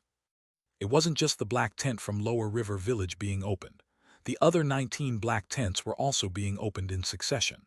By now, it was already daylight, and everyone, over 20,000 people with earth-digging realm, found themselves exposed under the cold light. I can't feel the cold anymore. The cold light shines on the skin, but it's nothing. This is the supreme power of Yan Long Master, ha ha ha. I can finally appear under the cold light. But I'm just at earth-digging realm cultivation. Thank Yan Long Master, thank Yan Long Master, ha ha ha. Everyone opened their eyes, discovering they were completely exposed under the cold light. Initially, they felt a bit panic-stricken, but they soon realized that their bodies showed no change, and the cold outside posed no threat to them. Crowd cheers followed one after another. In the ice abyss world, appearing under the cold light was originally the privilege of cold resistance levels, yet at this moment, even these over 20,000 people with earth-digging realm had achieved it. Their excitement can be well imagined. However, very soon, a series of screams erupted from the crowd, abruptly halting the cheers. Everyone quickly turned to look at those who were screaming beside them. Xiang Liang was no exception. He found that at least 100 people in the place screamed. In the military tent he was in, 5 people screamed. His gaze swept over and he immediately noticed that none of the screaming people had flames on their bodies, and moments after their screams, they were frozen to death by the cold light. No need to panic. These are all spies from the 9 towns mixed into our Kinghipu.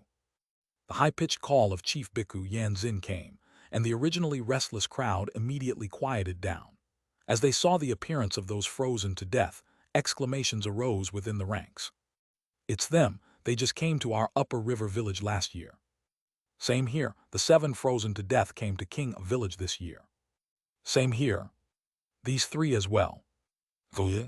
All those frozen to death were people who had only come to Kinghipu in the past 2 years, which almost directly confirmed what Bhikkhu Yanzin had just said. These people who were frozen to death were indeed spies from the 9 towns. Luckily I broke through before coming. If I hadn't, I would have been among those screaming. Xiang Liang watched the frozen corpses, his pupils trembled violently, his back already soaked, and beside him Bai Shenkyu looked at him, eyes also showing a sense of relief. Our Daju Temple holds no grudge against 9 towns, yet in recent years, 9 towns either send spies into every house in Kinghipu or arbitrarily abducts innocent villagers, or pries into the secrets of our Daju Temple, truly a catalogue of evil deeds. Our masters of the temple, out of compassion for the human race of the Ice Abyss, have repeatedly tolerated them. Yet, not only have they not stopped, instead, they go further and further with continued aggressions. On the 28th of last month, they even openly set fire in King's village, hurting countless people. They push us too much, provoke the wrath of our masters. How can our Daju Temple allow 9 towns to continue their misdeeds? The people of Kinghipu were already fervently loyal to Daju Temple, and upon hearing Chief Bhikkhu Yanzin's words, their emotions were immediately incited. Those with more extreme personalities were already full of killing intent, fiercely repeating the words 9 towns. Yan Long Master has bestowed divine power, granting you cold-resistant divine fire. The chief villain of 9 towns is Jiangxia. Today we make Jiangxia repay blood with blood. When Chief Yanzin uttered the last 4 words, his expression was extremely solemn, and his body suddenly burst into divine flames. Then he raised the Zen stick in his hands high, pointed it towards Jinbai village on the east side, and his lips lightly parted. Kill. Kill. Let Jiangxia town repay blood with blood. Chapter 1006. Chapter 363, Molten Fire Pill and Lengyan Divine Spell, the battle begins /4. Brothers, charge with me. The emotions of the 20,000 earth-digging realm warriors had already reached a peak. Hearing the command of Yan Xin Chief, they immediately roared, drew their weapons, and slung their strong bows over their backs, charging wildly towards the east like a tidal wave. This surge of emotion even infected over 300 cold resistance-level warriors, causing most of them to blush with intensity. They drew their weapons and rushed across the snowy ground, heading straight toward Jinbai village. In the crowd, Xiang Liang and Bai Shengyu also roared and moved forward, but their eyes were still clear. As they sprinted, they exchanged a glance, seeing a hint of fear and the desire to retreat in each other's eyes. Daju Temple has ways to uncover earth-digging realm spies. What about the cold resistance level? Who knows if the next major battle will start investigating the cold resistance level warriors. Continuing to hide here has become very dangerous. But at this moment, the two had no time to think about these issues. They could only follow the army charging towards Jinbai village. Of course, they both slightly slowed their pace, falling behind the others. Everyone, draw your bows and prepare the deceit-breaking arrows. Don't panic. This must be some deceitful trick by Daju Temple. With the deceit-breaking arrows, they can't break through. The military tent of Daju Temple was just a kilometer away. How could Jinbai village not notice the commotion there? At this moment, Zaihu Qin was already standing at the village entrance with over 500 cold resistance-level warriors from Jiangxia town, ready and waiting. As he watched the 20,000 earth-digging realm warriors charging from the west, he told others not to panic, but his pupils already revealed a trace of fright. The earth-digging realm warriors, they could expose themselves to the cold light without any external aid. This was utterly against common sense. Anyone who saw it would likely be terrified. He clenched his fists tightly, looked back at the main building of Jinbai village behind him, and his eyes were filled with not only fright but also profound regret. By now, how could he not realize that Daju Temple's night march was deliberate, a trick to lower his guard? He had already sensed something was wrong, but he thought Daju Temple's people wouldn't reach Jinbai village until dawn. Surely they wouldn't attack in daylight, and their numbers were not many. Jinbai village had over 30,000 earth-digging realm warriors and more than 500 cold resistance-level warriors. If the adversaries attacked rashly, perhaps. Who would have thought Daju Temple could expose the earth-digging realm to the cold light? How can we fight like this? Relying on just these 500 cold resistance-level warriors around him, how could they withstand? Clang! At this moment, Zaihu Qin's mind was flooded with thoughts, but the army from Qinghipu didn't care, nor did the bhikkhus from Daju Temple. In a daze, a red Zen stick flew directly at his face. It was Yan Xin Chief from Daju Temple, the fastest among them. Zaihu Qin wasn't slow to respond. He drew the big saber from his waist and swiftly blocked. Above 50 bristles this strong. At the moment of clash between the big saber and the Zen stick, Zaihu Qin's expression suddenly changed, and his body leaped to the side. Suddenly realizing something, he gritted his teeth and drew a bunch of fine silver needles from behind him, shaking his wrist rapidly and shooting them at Yan Xin. There were at least hundreds of those silver needles. Yan Xin Chief with his Zen stick knocked down most of them, but still, more than a dozen pierced other parts of his body. However, with the strength of his skin membrane, these silver needles at most just pierced the surface, still far from penetrating through. No reaction, it's over. Zaihu Qin saw that the silver needles embedded in Yan Xin's body produced no reaction. His pupils suddenly contracted, and he looked up to see the arrow rain of the army from Qinghipu was already shooting towards the main building inside the village. A shadow of defeat flashed across his face. Retreat! At this moment, quite a few of the cold resistance-level warriors had already engaged with the bhikkhus from Daju Temple. The reason Qinghipu's massive army's arrow rain was shooting towards the village's main building was because they were already entangled in battle here. No one expected Zaihu Qin to order a retreat directly. Yet despite this, everyone quickly withdrew, following him towards the main building. The deceit-breaking arrows are useless. They are all real people, not deceitful monsters. Lord Zaihu, it's useless. Jinbai village can't be defended. We can't fight. With just our over 500 people, we can't hold it. Many cold resistance-level warriors from Jiangxia town had reacted by now. As they ran towards the main building, They continuously voiced their thoughts to Xia Qin, making their feelings clear. Xia Qin looked at the few wooden houses near the main building and thought of the more than 30,000 earth-digging realm warriors inside. His eyes were full of reluctance. We can't retreat. If we do, they'll all be doomed. Fight. Fight with Daju Temple's people. We have more cold resistance level warriors. Maybe we can hold it. Let the brothers inside the buildings shoot arrows to support us. We must fight. Don't retreat any further. Stand with me in front of the main building. Xia Qin chose not to flee, but shouted to all cold resistance level warriors to hold in front of the main building. Over 500 cold resistance level warriors looked back at the Daju Temple bhikkhus rushing towards them, followed by the army from King Hippu. Despite the fear in their eyes, they gritted their teeth and stood by Xia Qin. Stand with Lord Xia. All the earth-digging realm warriors from Jinbai Dragon River's 2 villages are here. If we retreat, they'll all be doomed. We are in Jiangxia at the north bank of the Heng River. Just these 2 villages. We can't retreat. Can't retreat. I'm from Jinbai Village. Why retreat? I'm from Dragon River. If Jinbai falls, our village is next. I won't retreat either. With Xia Qin leading, the fighting spirit of these over 500 cold resistance level warriors from Jiangxia surged instantly. Chapter 1007, Chapter 364, Yan Xin's Methods, 5 Great Leaders Yielding Without a Fight, Startling Realization. Whoosh whoosh whoosh. Even though Zhou Yunkai and his 500 meager numbers were fired up, the moment they retreated to the main building, it seemed that Jinbai Village's fate for the day was already sealed. The bhikkhu of Daju Temple and the cold resistance level soldiers from King Hippu didn't chase after them immediately, but stopped 200 meters away. When 2 armies face off, the first round of combat is inevitably archery. It's a custom. If you can kill from afar, there's no reason to engage in close combat. Fire arrows. With a command from Yan Xin Chief, over 20,000 earth-digging realm soldiers from Daju Temple immediately drew their bows and fired rapidly towards the main building, wave after wave of arrows covering all the buildings around the main structure. Fire arrows. Xia Qin also unwillingly signaled his side to start shooting, though he seemed to have anticipated something, as his tone notably lacked confidence. Crag, crack. After he issued the command, the windows on the west side of over a dozen buildings around the main building were suddenly opened in unison, and a wave of arrows flew out, colliding fiercely with the rain of arrows from Daju Temple. Clang, clang.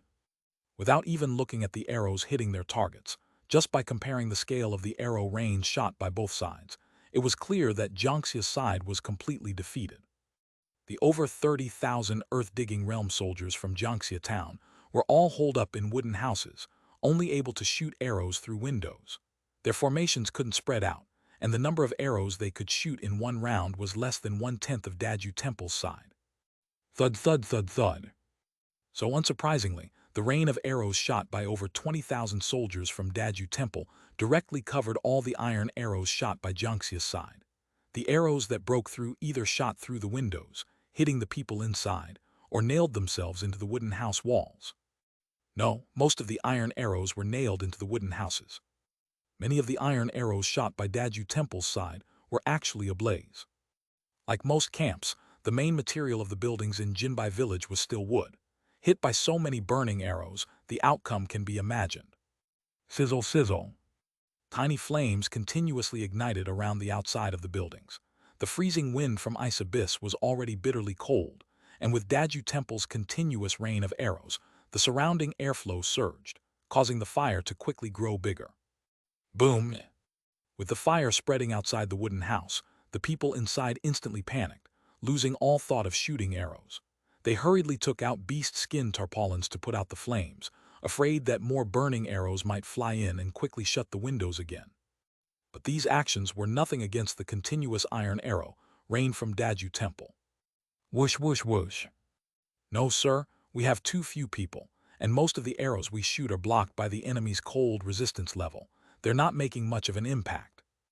Upon hearing subordinate Zhou Yunkai's warning, Xia Qin's already bad complexion instantly darkened further.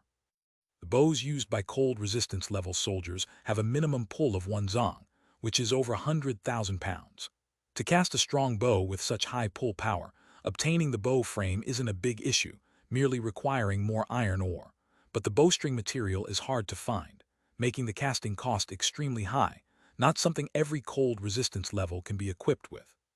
Currently, of his over 500 cold resistance level soldiers, only a little over 100 are equipped with strong bows. The arrows shot by these 100 people are, of course, formidable. Those that hit the target can almost pierce through the opponent's 100 forged iron armor, if not outright killing them, at least rendering them incapable of fighting. But the issue is, there are too few of them. Compared to the over 20,000 troops from Qinghepu, it's like a drop in the ocean. Just as subordinate Zhou Yunkai said, most of the arrows shot by these 100 people were blocked by the enemy's cold resistance level, and the ones that hit the enemy soldiers were extremely scarce. They don't have many arrows left. Hold until close combat. Xia Hong slashed dozens of fire arrows, tightened his skin membrane, and used his body to block the remaining iron arrows. While the 100 people fired arrows, he and the remaining 400 were not idle. They were continually blocking the iron arrows on the west side of the wooden house for the earth-digging realm soldiers inside as best they could. Of course, the priority was to deflect the flaming arrows. Bam! But how many arrows could over 400 people actually block? The thing Xia Hong worried about most finally happened. The fire completely spread from a wooden house north of the main building, and with a sudden cold wind, a burning wall on the second floor was blown off, allowing the icy air to surge in with the cold light from above. The people inside let out cries of agony. If the fire can't be controlled, get into the main building quickly. Xia Hong made a hasty decision. Within Jinbai village, the building with the most iron was the main building, and compared to other wooden houses, its fire spread much less easily. As soon as they couldn't control the fire, masses of people rushed out of the wooden houses, frantically heading into the main building. Luckily, Xia Hong didn't let everyone rush out at once. Otherwise, not to mention getting into the main building smoothly, many would have died just from trampling. But what good would that do? Sir, it's useless. Hiding in the main building just delays the inevitable. Earth-digging realm has almost no combat power during the day. We've lost. Jinbai village can't be defended. Zhou Yunkai, disregarding the impact on morale, turned and shouted to Xia Hong in front. Xia Hong's face turned crimson as he looked at the earth-digging realm soldiers in disarray, his eyes full of reluctance.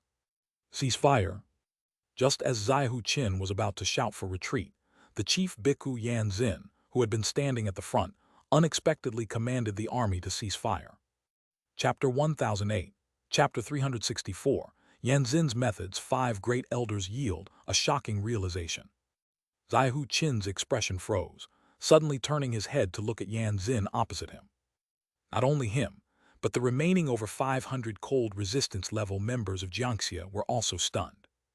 Unlike before when he commanded the army to shoot arrows, Yanzin's face now showed not a trace of fierceness. His demeanor had become calm and peaceful, as he watched the fire spread among the dozen wooden houses and heard the screams of earth-digging realm within. His pupils even showed a hint of compassion. As I just said, the chief evil of the 9 towns is Jiangxia. Although Jinbai village is under Jiangxia's jurisdiction, these earth-digging realm individuals are innocent. Our temple is different from the 9 towns. My master cherishes life. How dare we senselessly kill? At this moment, everyone fell silent, so Yanzin's words were heard clearly by almost everyone, whether they were the soldiers of the Qinghepu army or the more than 30,000 earth-digging realm trapped in the wooden houses and fighting the fire on the Jinbai village side. The chief was correct. Those who do wrong in the 9 towns are the upper echelons. These earth-digging realm folks like us are merely humble people striving to survive. Why should we drive them to extinction? Daju Temple is committed to guiding us towards goodness. We must not senselessly commit murder, tarnishing our master's reputation. Spare these earth-digging realm, only eliminate the chief evil. The chief was right, only eliminate the chief evil. The soldiers of Qinghepu's army began to shout in agreement with Yanzin's words, without the need for those Zen temple stewards in the front row to speak. Everyone's attention shifted to the area in front of the main building, at Xia Hong, and the over 500 cold resistance level members. Swoosh, swoosh, swoosh. They simultaneously switched targets, shooting the remaining iron arrows directly at Xia Hong and the 500 others. Daju Temple, evil at heart. Xia Hong swung his big saber, cutting down all incoming iron arrows. then looked up at Yan Xin of the Qinghipu army front row, his expression heavy. The behind dozen wooden houses, earth-digging realm had gradually put out the fire. The problem is, after extinguishing the fire, not a single one of them shot arrows at the Qinghipu army. Zai Huqin knew well what this implied. He understood these people, after all, it was for survival, and the more than 30,000 earth-digging realms stationed there tonight came from Jinbai, Dragon River, and Hongyuan, these 3 village-level camps. They could at most be considered as people under Jiangxia Town's rule, but not truly Jiangxia Town folks. Making such choices under the threat of death was not surprising. What truly weighed on his heart was the meaning behind Yan Xin's actions. Daju Temple didn't come seeking revenge by killing. They truly came for Jiangxia Town's territory.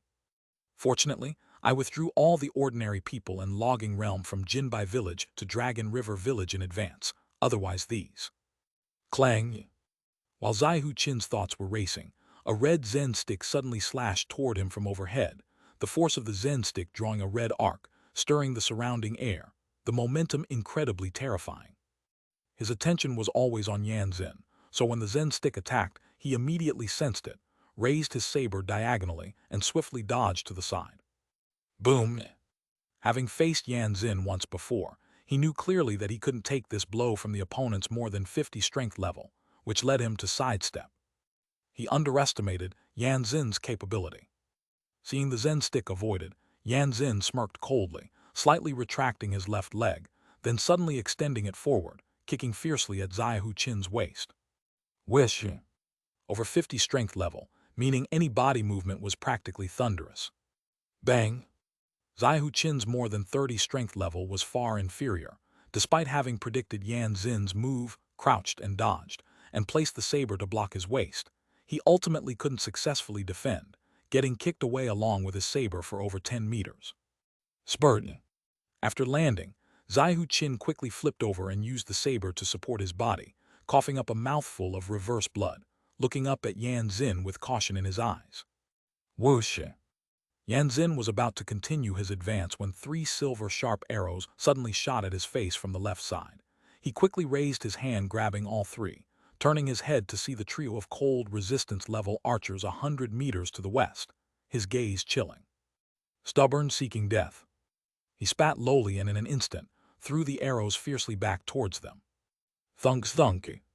50 strength level against ordinary cold resistance level. A sheer trample. The 3 arrows Yan Xin threw precisely penetrated their brows, the horrible force nailing them to the wall. Retreat, all retreat. Zai Huqin didn't even look at the tragic state of the 3, immediately shouting for retreat. Yan Xin selecting him at that moment. The 300 cold resistance level from Daju Temple had charged up. His side, though having larger numbers, had already lost quite a few, holding back the rain of arrows helping those in the wooden houses. Plus they bore the second round of Qinghipu army shooting, now remaining only slightly over 400. When it comes to cold resistance level, numbers indeed were superior. But the capability. Disregarding the 3 Yan Xin had casually slain, he surveyed the battlefield, seeing 20 shaved-headed official bhikkhus dressed similarly to Yan Xin, slaughtering those from their side. Those shaved-headed official bhikkhus had strength absolutely over 20, even a few comparable to himself. The capability gap was truly vast. Chapter 1009, Chapter 364, Yan Xin's methods, 5 grand heads yield, shocking realization /3. No way to fight, absolutely no way to fight. Moreover, the 20,000 soldiers from Qinghipu, after the cold resistance levels charged in, immediately split and circumvented from both sides, clearly intending to encircle all of their 400+ cold resistance levels. If they get surrounded, not a single one of these 400+ people will escape. Retreat to Dragon River, Jinbai Village can't be held. With Zai Huqin's loud shout, it was a complete declaration of Jinbai Village's fall. The battle spirit of more than 400 cold resistance levels instantly vanished. Afraid of being besieged by the massive army, they immediately disengaged from the fight and fled eastward with him. Run, do you think you can escape? Bhikkhu Yan Xin, watching over 400 people flee in embarrassment, had a cold gleam in his eyes as he and 20 junior brothers, 40 Zen temple bhikkhus, along with all cold resistance levels from Qinghipu, frantically pursued them. They, 200 meters north of Jinbai Village in the snow forest, a man in black stood at the top of a large tree, observing the scene inside Jinbai village. Seeing Xia Hong's side fleeing to the east, a sharp glint appeared in his eyes as he swiftly leaped down from the tree and dashed eastward first. The man in black moved quickly, traveling a great distance before a new village appeared in his line of sight. Seeing the firelight above the village, he showed no surprise on his face, easily finding his way to the base of a large tree. "It's Xiping, come up." A soft voice suddenly called from above, and the man in black leaped up the tree with a few bounds. On a thick branch at the tree's top stood 5 figures, one in the middle front and the remaining 4 slightly behind. All 5 were staring at the southern village, clearly having observed for a long time. "Is there a result from Jinbai village yet?" The person in the foreground middle did not turn around and asked in a low voice. The 4 behind him turned to look at the man in black upon hearing this, revealing themselves as Xia Chuan, Yuan Dao, Yuan Cheng, and Luo Yuan. As for the man in black, he was none other than Xiping, the newly appointed 5 Originals guardian. Xiping wore a surprised expression and cupped his hands, saying, "Reporting to the Lord, Jinbai village has fallen. Daju Temple used some means to expose the earth-digging realm in the cold light. The more than 30,000 earth-digging realm troops from Jiangxia were utterly ineffective. The 500-plus cold resistance levels from Jiangxia town put up a brave resistance, but Daju Temple was just too powerful, with an additional 20,000 earth-digging realm assisting them. Ultimately, they could only suffer a crushing defeat, worried about being surrounded by 20,000 troops.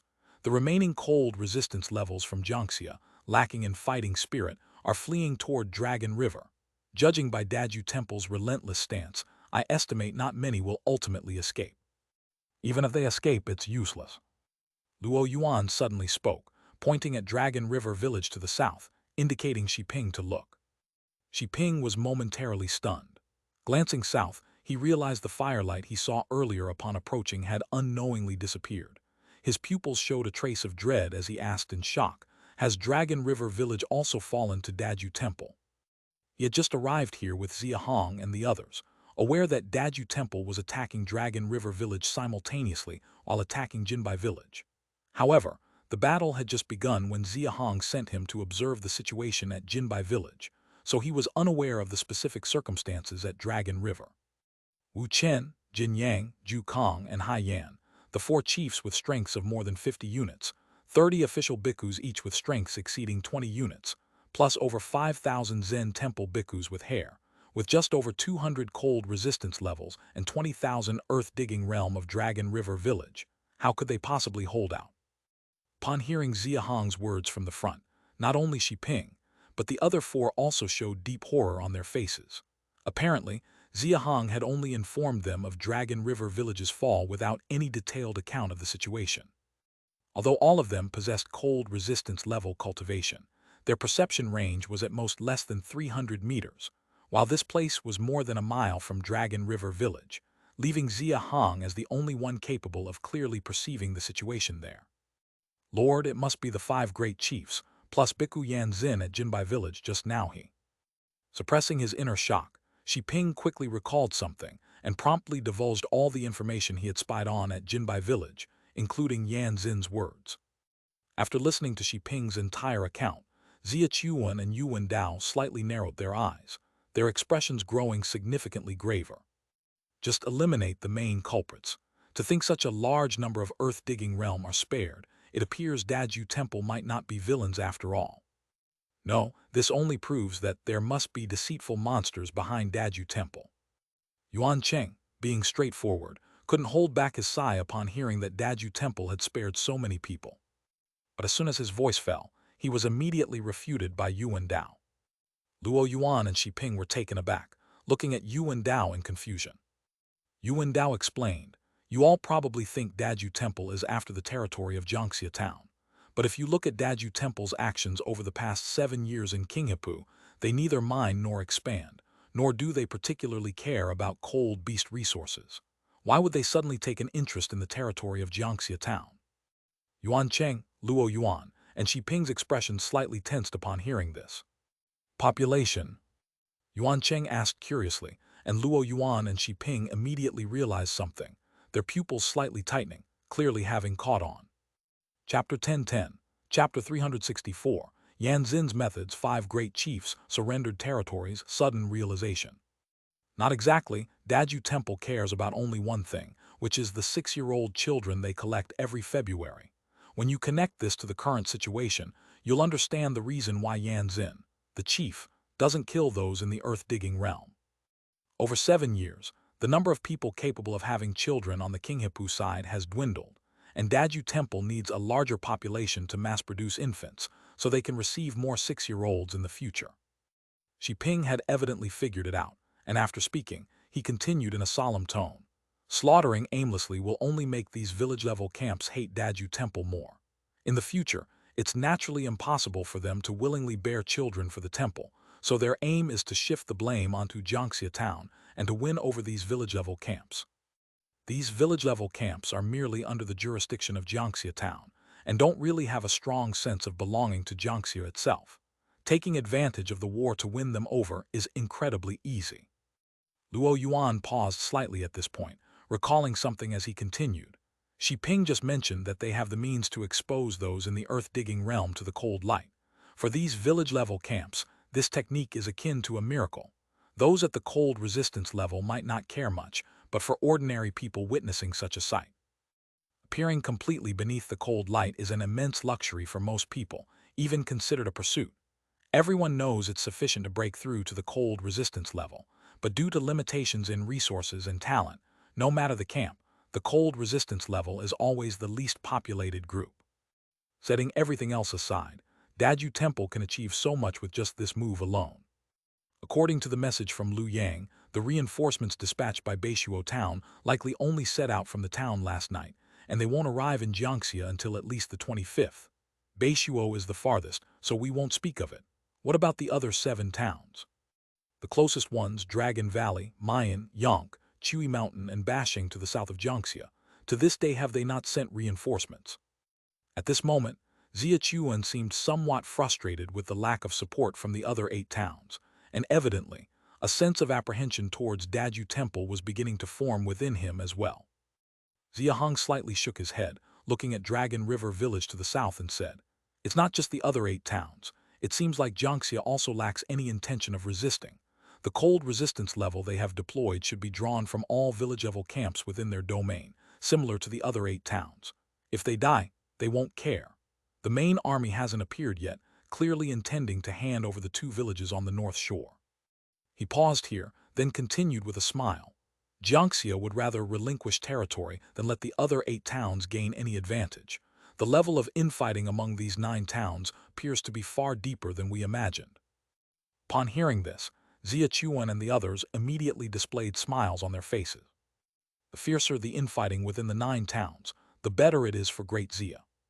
Their only concern at present is that the infighting among the 9 towns may allow Daju Temple to gradually grow stronger, though this seems unlikely. With Jiangxia town having dozens of village-level camps within its domain, losing 2 isn't distressing, which is understandable. But shouldn't they take action if they lose too many? Xia Hong took out a map and focused his gaze on Hongyuan village outside the eastern exit of the Xing River north bank, his eyes slightly narrowing. With Jinbai and Dragon River 2 villages changing hands, next will be Hongyuan village. This is the eastern exit of the north bank. Once Daju Temple takes over here, the entrance to the Xing River north bank will be truly handed over. I don't believe Jiangxia is so generous. Let's keep watching. Yuan Dao suddenly had a thought at this moment, puzzled. Has the Lord ever considered how these over 5,000 Zen temple bhikkhus managed to bypass Jinbai village and come directly here? Of course, they came from either the north or the south, how else? Upon hearing this question, Xia Hong and Xia Chuan both paused slightly, ignoring Luo Yuan's answer as their expressions suddenly changed. The section of land between the north bank, Jinbai and Dragon River village is only 5 kilometers wide. 5 kilometers? What does that mean? Just a few cold resistance levels watching would suffice. More than 5,000 Zen temple bhikkhus trying to bypass silently is absolutely impossible. That means Daju Temple has the means for amphibious maneuvers. Xia Chuan's voice carried a hint of astonishment, evidently greatly shocked inwardly. Chapter 10-11, Chapter 365, Hongyuan Town Chief's Ultimatum, Reinforcements in the 9 Towns Discord, Eye to Eye. The terrain of the north bank of the Hang River gradually rises from west to east. However, due to the long stretch, over 200 kilometers, the rise is incredibly gradual and hard to notice without careful observation. But by simply observing the direction of the Hang River's flow, one can generally discern this. Because the terrain rises from west to east, the river flows from east to west. Walking east along the north bank, when reaching the eastern exit, the southern mountain wall of Twin Dragon Mountain is only over 200 meters high, indicating that the elevation here is not much different from the Twin Dragon Mountain area. The overall flow of the Hang River is indeed from east to west, but for some unknown reason, the middle segment suddenly diverts to flow northwest for roughly 50 kilometers before returning to its normal flow due to the terrain of Twin Dragon Mountain. Whenever a river changes course, it inevitably impacts the surrounding terrain, especially a wide river like the Hang River, which spans 5 to 6 kilometers in width. In the eastern section of the north bank, the river's sediment has made the area exceedingly narrow. Near Jinbai Village, the width remains 5 to 6 kilometers, and around Dragon River Village, it's about 4 kilometers, but near the eastern exit, it narrows to less than 2 kilometers. The vegetation in the ice abyss is mostly exceedingly robust. The 2-kilometer width, coupled with the cold from the Hang River attacking from the south, makes it so that barely a few large trees can grow, and the temperature is extremely low, unsuitable for human habitation. However, moving east from this opening, away from the Hang River basin and reaching the borders of the 9 towns, the circumstances differ entirely. The eastern exit of the north bank is exceedingly narrow, and the cold from the Hang River attacks it, causing the entire pass to freeze year-round, with icicles hanging everywhere like the beak of a cold beast named the vermilion bird, hence the name Hongyuan, Hong Pass. Knowing it's named after a pass suggests that Jiangxia town had long seen its strategic importance, making its significance hard to ignore. The entire Hongyuan Pass is coated with thick ice. Not only large trees, but even a single plant cannot be found. Mo calendar, 131st year, October 18th. In the nighttime, over 1,000 armored soldiers, lined up from south to north, stood 5 steps apart with sentinels every 10 steps, almost filling the less than 2-kilometer pass entirely. A careful look would reveal a few figures patrolling the top of the northern mountain wall. These soldiers appeared highly vigilant. Any slight disturbance would immediately catch their attention, prompting them to send someone to investigate. Confirming safety, they would return to their post to stand guard. Suddenly, several figures rushed from the west towards the pass, instantly catching the attention of numerous red armor soldiers. Who goes there? Stay alert, someone's coming. Halt where you are. They. I am Zai Hu Qin, make way quickly. I have an urgent military report. Hearing the panicked voice, more than 10 green armor officers rushed from the back of the pass. Seeing Zai Hu Qin's group of 5 covered in wounds and in disarray, their expressions changed drastically. Lord Zai Hu, what happened? Has something occurred at Jinbai Village? Isn't there still a garrison at the Dragon River? Both Jinbai and Dragon River have fallen. I must go to Hongyuan camp to report to the deputy army chief. Continue to hold this position.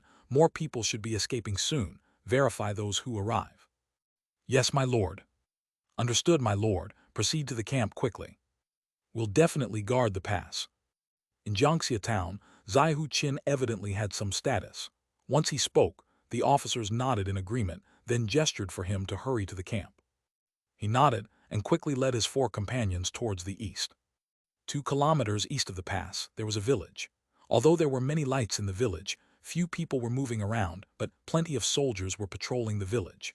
A dark flag on the main building towered in the breeze. The gold characters, Jiangxia, on the flag were particularly prominent under the firelight. Zai Hu Qin, after being screened by the soldiers, headed straight for the main building upon entering the village. Zai Hu Qin, why did you return from Jinbai Village? Has it fallen? Isn't there still Dragon River? What has happened? More than a dozen people were seated in the main hall of the main building. Seeing the disheveled Zai Hu Qin, they were evidently surprised but quickly realized something. Their expressions changed drastically, and a few stood up to inquire about the situation. Inspector Dean Zai Hu Qin greets Deputy Army Chief. Zai Hu Qin, too pressed for time to greet everyone, bowed directly to the middle-aged man in a green brocade robe seated at the head of the hall. The middle-aged man in green showed a hint of surprise seeing Xia Hong, but swiftly motioned him to rise, then asked gravely, "Have Jinbai and Dragon River both fallen?" "Both places have fallen, I am guilty." Xia Hong straightforwardly knelt to confess his guilt, then recounted the entire process of Jinbai Village's fall. His knowledge about Dragon River was sparse. He provided only a rough explanation. "After Jinbai Village's fall, I led over 300 cold resistance level soldiers out of the encirclement towards the Dragon River, unaware it had already been overtaken by the 4 chief monks of Daju Temple, leading over 5,000 Zen Temple bhikkhus. They were cleverly disguised, and in our chaotic retreat, we entered the village without proper reconnaissance, resulting in an ambush with heavy casualties. Less than 1 in 10 of us managed to escape. I am guilty. I deserve death." Chapter 10:12. Chapter 365. Hongyuan Town Chief's Ultimatum, Reinforcements and Conflicts with the 9 Towns, Standoff 2. At the end, Xia Hong recalled the 300-plus cold resistance level followers who fled Jinbai Village with him, now likely facing misfortune. He repeatedly slapped himself, clearly engulfed in deep sorrow. "Fool, what good does it do hitting yourself now? How did those over 5,000 Zen Temple bhikkhu from Daju Temple bypass Jinbai to attack Dragon River? Jinbai Village is so close to north and south. Didn't you send people to keep an eye out?" The man in a blue robe, Jiang Yuanlong, deputy army chief of Jiangxia Town, stood up directly, angrily interrupting Xia Hong, clearly also in extreme anger.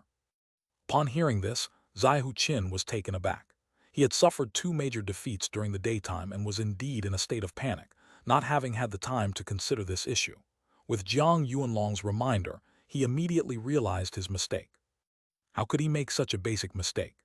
When he was stationed at Jinbai Village, he had already sent over 20 cold resistance level soldiers to keep watch on both the north and south sides.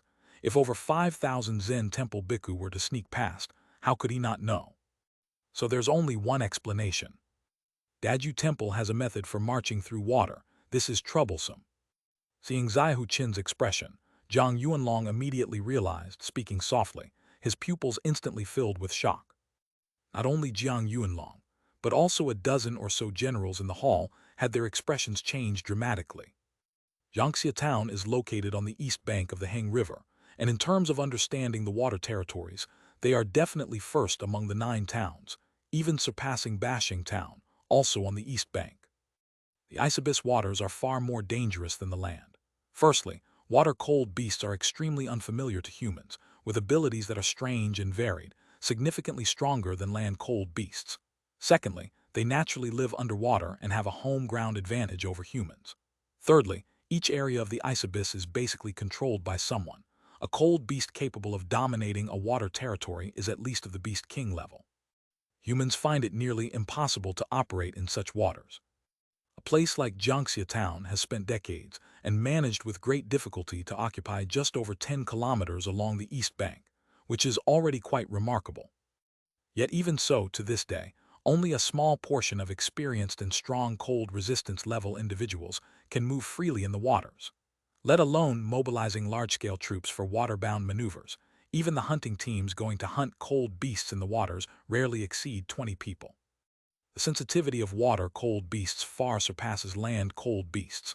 Combined with their dominance in the water, if their number is too large and they are discovered, they can easily become prey for underwater beast hordes. In the past, there have been many instances of complete annihilation. Being able to march through the water also means that Daju Temple has covertly gained control of the eastern water territories. This is unusual. Jiang Yuanlong furrowed his brows deeply, looking at the Jiangxia town map on the table. He directly raised his head to the person on the lower left and issued an order. "Yuanhua, depart immediately for the Binjiang camp and inform Deputy Army Chief Xia Hong of the loss of Jinbai Dragon River. Then convey the words of this army chief, instructing him to guard the East Bank water territories closely and not allow Daju Temple any opportunities." "At your command." The person below heard this, immediately saluted with hands cupped, and left the main hall directly. Jiangxia has a total of 6 army chiefs, with only Xia Hong as the chief army chief and 5 as deputy army chiefs, of which Jiang Yuanlong is one. Special camps are set up, with 5 deputy army chiefs leading the troops for a long period. Ordinary village-level camps naturally wouldn't receive such treatment. Only 5 village-level camps across the Jiangxia domain received such honor. For instance, currently in Hongyuan Village, which controls the east side of the north bank of the Heng River, the Hongyuan camp is established, personally overseen by Deputy Army Chief Jiang Yuanlong. And Binjiang Village is the largest village-level camp along the east bank of the Heng River in Jiangxia Town, like Hongyuan Village, directly governed by the town, with the Binjiang camp established and personally overseen by another deputy army chief, Xia Hong. Knowing that Daju Temple has the means for marching through water, the entire East Bank line must raise its vigilance, and Jiang Yuanlong naturally needs to inform Xia Hong in advance. Enough, you need not kneel any longer, rise. At this moment Xia Hong was extremely guilty, his face full of sorrow, saying, "Even if I die 1,000 times, I caused the deaths of so many brothers, lost the 2 villages of Jinbai and Dragon River, altogether 11,000 people, all now under the control of Daju Temple. Judging by Yan Xin Chief's methods, I assume the people of these 2 villages. 7 years have passed and the population of Qinghepu has aged a lot. Daju Temple's expansion is just to gather more people for childbirth purposes. As long as they do not kill recklessly, losing territory can be recovered in time. Even if you die 1,000 times, you cannot bring those people's lives back. Stand up." Jiang Yuanlong was clearly well aware of the situation in Qinghepu. Considering what Xia Hong just narrated about the fall of Jinbai Village, he immediately deduced the core purpose of Daju Temple's attack on Jiangxia this time. With the deputy army chief indicating for him to stand a second time, Xia Hong dared not continue kneeling.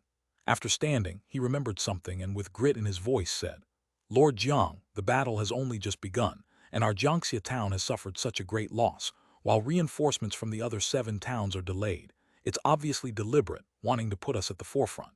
I suggest sending an urgent message to the 7 towns to expedite reinforcements. The power of Daju Temple is terrifying, and their strategies are unusually mysterious. Our single Jiangxia cannot continue to fight them alone." Over 600 cold resistance levels were killed, more than 50,000 from the earth-digging realm, along with 2 villages totaling 11,000 people fell into enemy hands. The initial clash between Jiangxia and Daju Temple can be described as nothing less than a disastrous defeat. Chapter 1013, Chapter 365, Hongyuan Town Chief's Ultimatum, Reinforcement and Friction with 9 Towns, Face-Off /3. Thinking about this, Xia Hong's heart was almost bleeding.